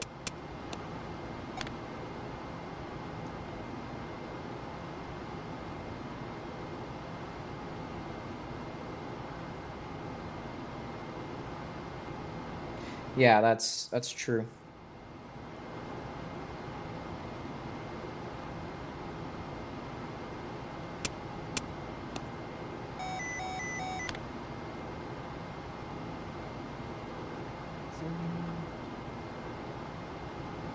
That's true. Yeah, then I'll go to Apollo 11 then.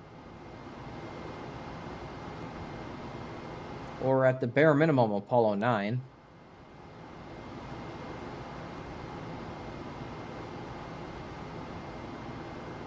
And we could skip 8. 8 can be your surprise when you join NASP. How about that? That sounds like a good deal. Don't want to spoil all the fun, right?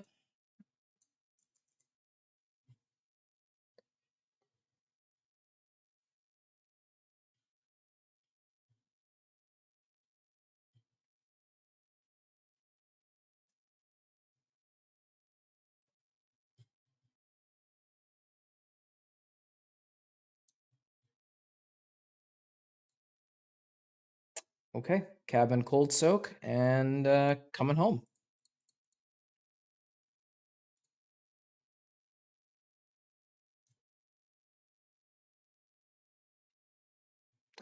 I'm hoping maybe I finish in time. But I'm sure the other guy would love if I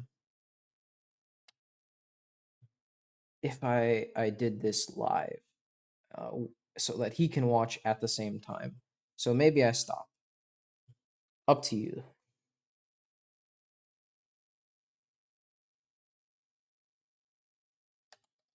Yeah, definitely. I learned NASP in sequential order with the missions, but the devs absolutely hated that idea. Every time I bring it up, they absolutely want you to start with Apollo 8, then do 7, then 11, 10, and then 9. Because that's the mission easy order. So yeah, and really they kind of just don't want you to touch Apollo 7 at all. It's an incredibly difficult mission for a lot of people. So it's hello James. It's the devs don't recommend it, to say the least.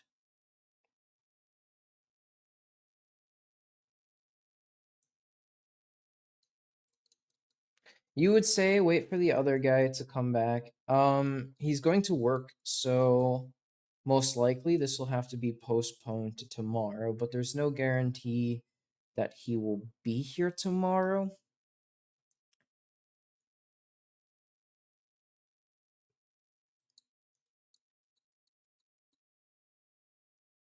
Yeah, there's no guarantee. So, but it would be cool to have him in the chat. So I'll make here. What's his tag? Actually, I'm going to reach out to him directly.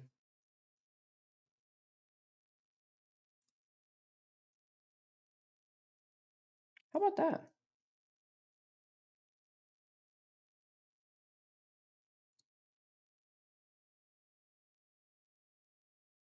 Ah, he's live right now. Okay, okay, all right, all right. This must be what he does for a job. Okay, all right, all right, all right. I will absolutely. Here's what I'll do. I'm going to mute this tab.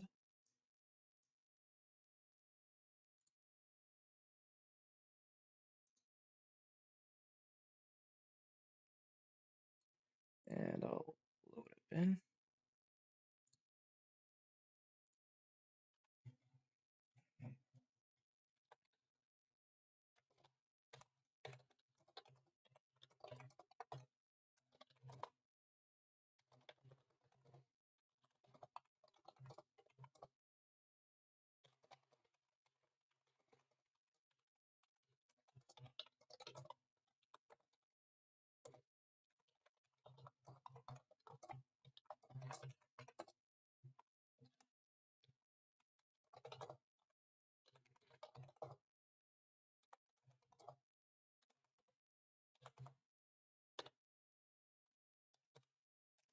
until 2. I literally, I hate when this happens.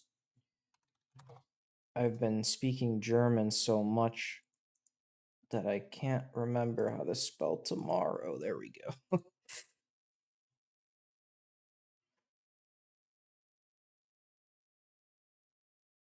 There we go. All right. Then I would postpone the deorbit until tomorrow and do it live then.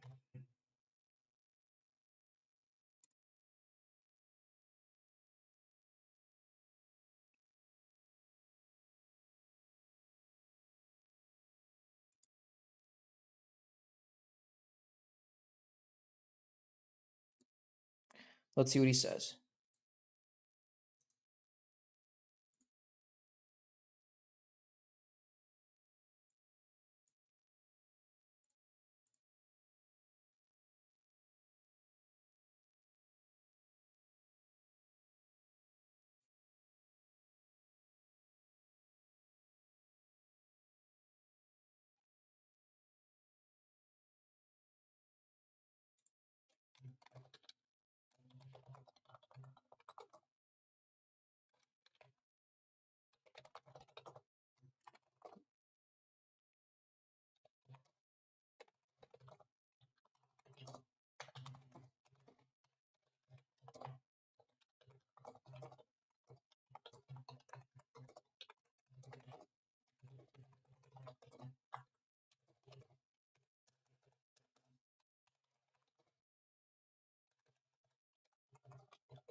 Yeah, thank you very much. Find your Sims of the equipment fascinating. Thank you. Right now, we're just reaching out to see if the other guy would like to watch us live.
Any chance you might do a real-time simulation?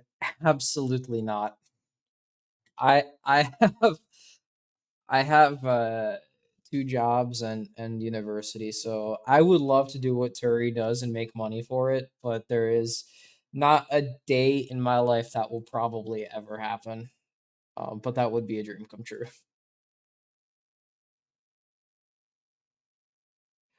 Um, the guy is seemingly very happy streaming range right now, so I think I will postpone.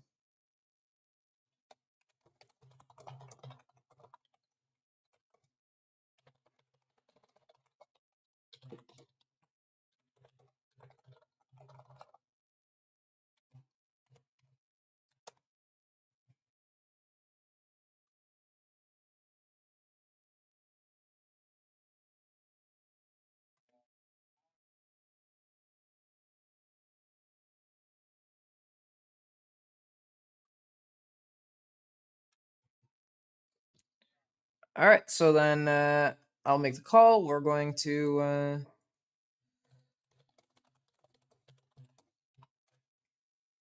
just gonna wrap up. All right. So yeah, we'll postpone and we're just gonna wrap up and I'll do the cabin cold soak. Yeah, yeah, he was really excited about that. So yeah, we'll wait for him.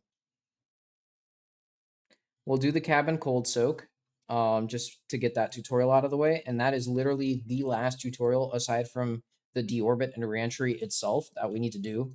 So you best believe I'm getting that out of the way. And by the way, it's been our 157th orbit. So it's been a privilege flying with you guys. It has been really, really fun. I've very much enjoyed making these tutorials, and I appreciate that you guys have sat with me through my more shitty sounding audio. If you look back to some of my streams 2, 3 months ago, you'll see that the audio is a lot better. I'm currently in the process of moving countries, so I don't have my good microphone with me at the moment. So I really appreciate you guys sticking with me and giving me feedback and advice on how to configure the audio. It's been an absolute privilege recording these tutorials, and I hope that you guys will use them for your beginning flights in Apollo 8. And I'll get right to making those tutorials for Apollo 11 when we wrap up the uh, the mission here. So let's do our cold soak, and we'll end the stream there. Open questions is now closed. We're going to be recording the very last uh, systems tutorial for Apollo 7. Right, performing cabin cold soak. So the first thing you're going to want to do is go to your coolant attenuation panel and ensure that your suit heat exchange secondary is set to flow. Ensure that these are set to auto, and you can close the coolant attenuation panel.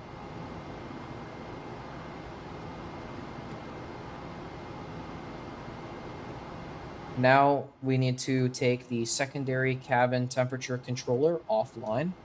This is something that can only be accessed in 2D, unfortunately. So you're going to come up to this panel here and turn off the secondary cabin temp controller. And you can go back to 3D. Suit circuit heat exchange needs to be in bypass for 20 seconds. So 2, 1, mark. 1, 2, 3, 4, 5, 6, 7, 8, 9, 10. 1, 2, 3, 4, 5, 6, 7, 8, 9. Mark. And now we can take the secondary coolant loop in service. Same as the checks, except this time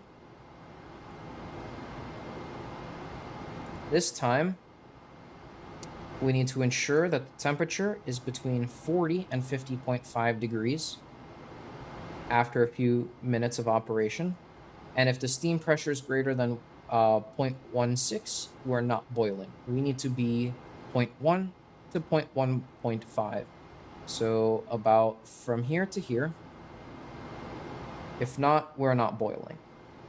Once boiling is in progress, if the primary ECS radiator outlet temperature, so ECS radiator temperature, primary outlet, if this is greater than -20 degrees, we activate. If it is less than -20 degrees, so if it's about here, we deactivate the secondary loop. We can see that we are greater than -20, and therefore the secondary loop needs to remain on until said so later on in the flight plan. And it needs to get really, really cold. This is called cabin cold soak. So that completes the tutorial for that. Thank you for watching. All right, and with that complete, we'll just move right along and do the last fuel cell O2 purge, and we'll end it there. Yeah, sometimes the audio can be a bit quiet. Sometimes it hits the red zone. It really is a struggle to balance out the audio on these headset microphones, especially when you get just slightly sick and you're sort of talking a little quieter, a little more of that sort of feminine tone to not rasp up your vocals because you're a little sick. Yeah, that is an absolute pain. Um, I love my desk mic because it's always the same. When I set it, it is always good. But the headset microphone, just a little inch change in the direction, and look at that. We're barely hitting the yellow zone anymore. And I bring it down an inch, and look at that. It almost hits the red. It's it's configuring audio is harder than flying this spacecraft. I must admit, I know a lot more about spacecraft than I do audio engineering, so do apologize for the quality of my audio, but eventually, when I work a professional job, and I'm not doing, college jobs, then I'll save up enough money and I'll buy a really good microphone for you guys. Even if I'm under 1,000 subscribes, it's still worth it to have good audio. And just the good audio alone will up our subscriber count. So it's a worthy investment.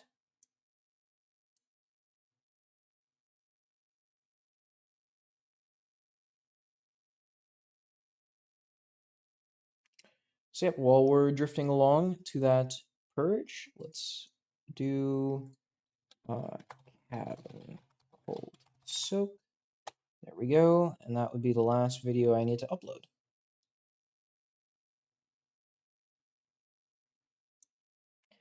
So then right away when we start the stream, we power up guidance, power up everything, and prepare for reentry. So I might not actually do the O2 purge because I'll save it for next time. It sort of gives a buffer to tell people join the live streams. It always takes like 30 minutes for people to get the notifications, right? So we'll get close, but I won't do it. And this will give me a nice buffer, something to do while I wait for join or for people to join. So with that, we'll end it there. Sounds hard to balance. I've never done any YouTube videos myself. And yeah, good audio brings more subs plus good content. Exactly. So I hope when I have the money to be able to do that. Anyways, I really appreciate you guys stopping by today. And make sure to have a good rest of your day.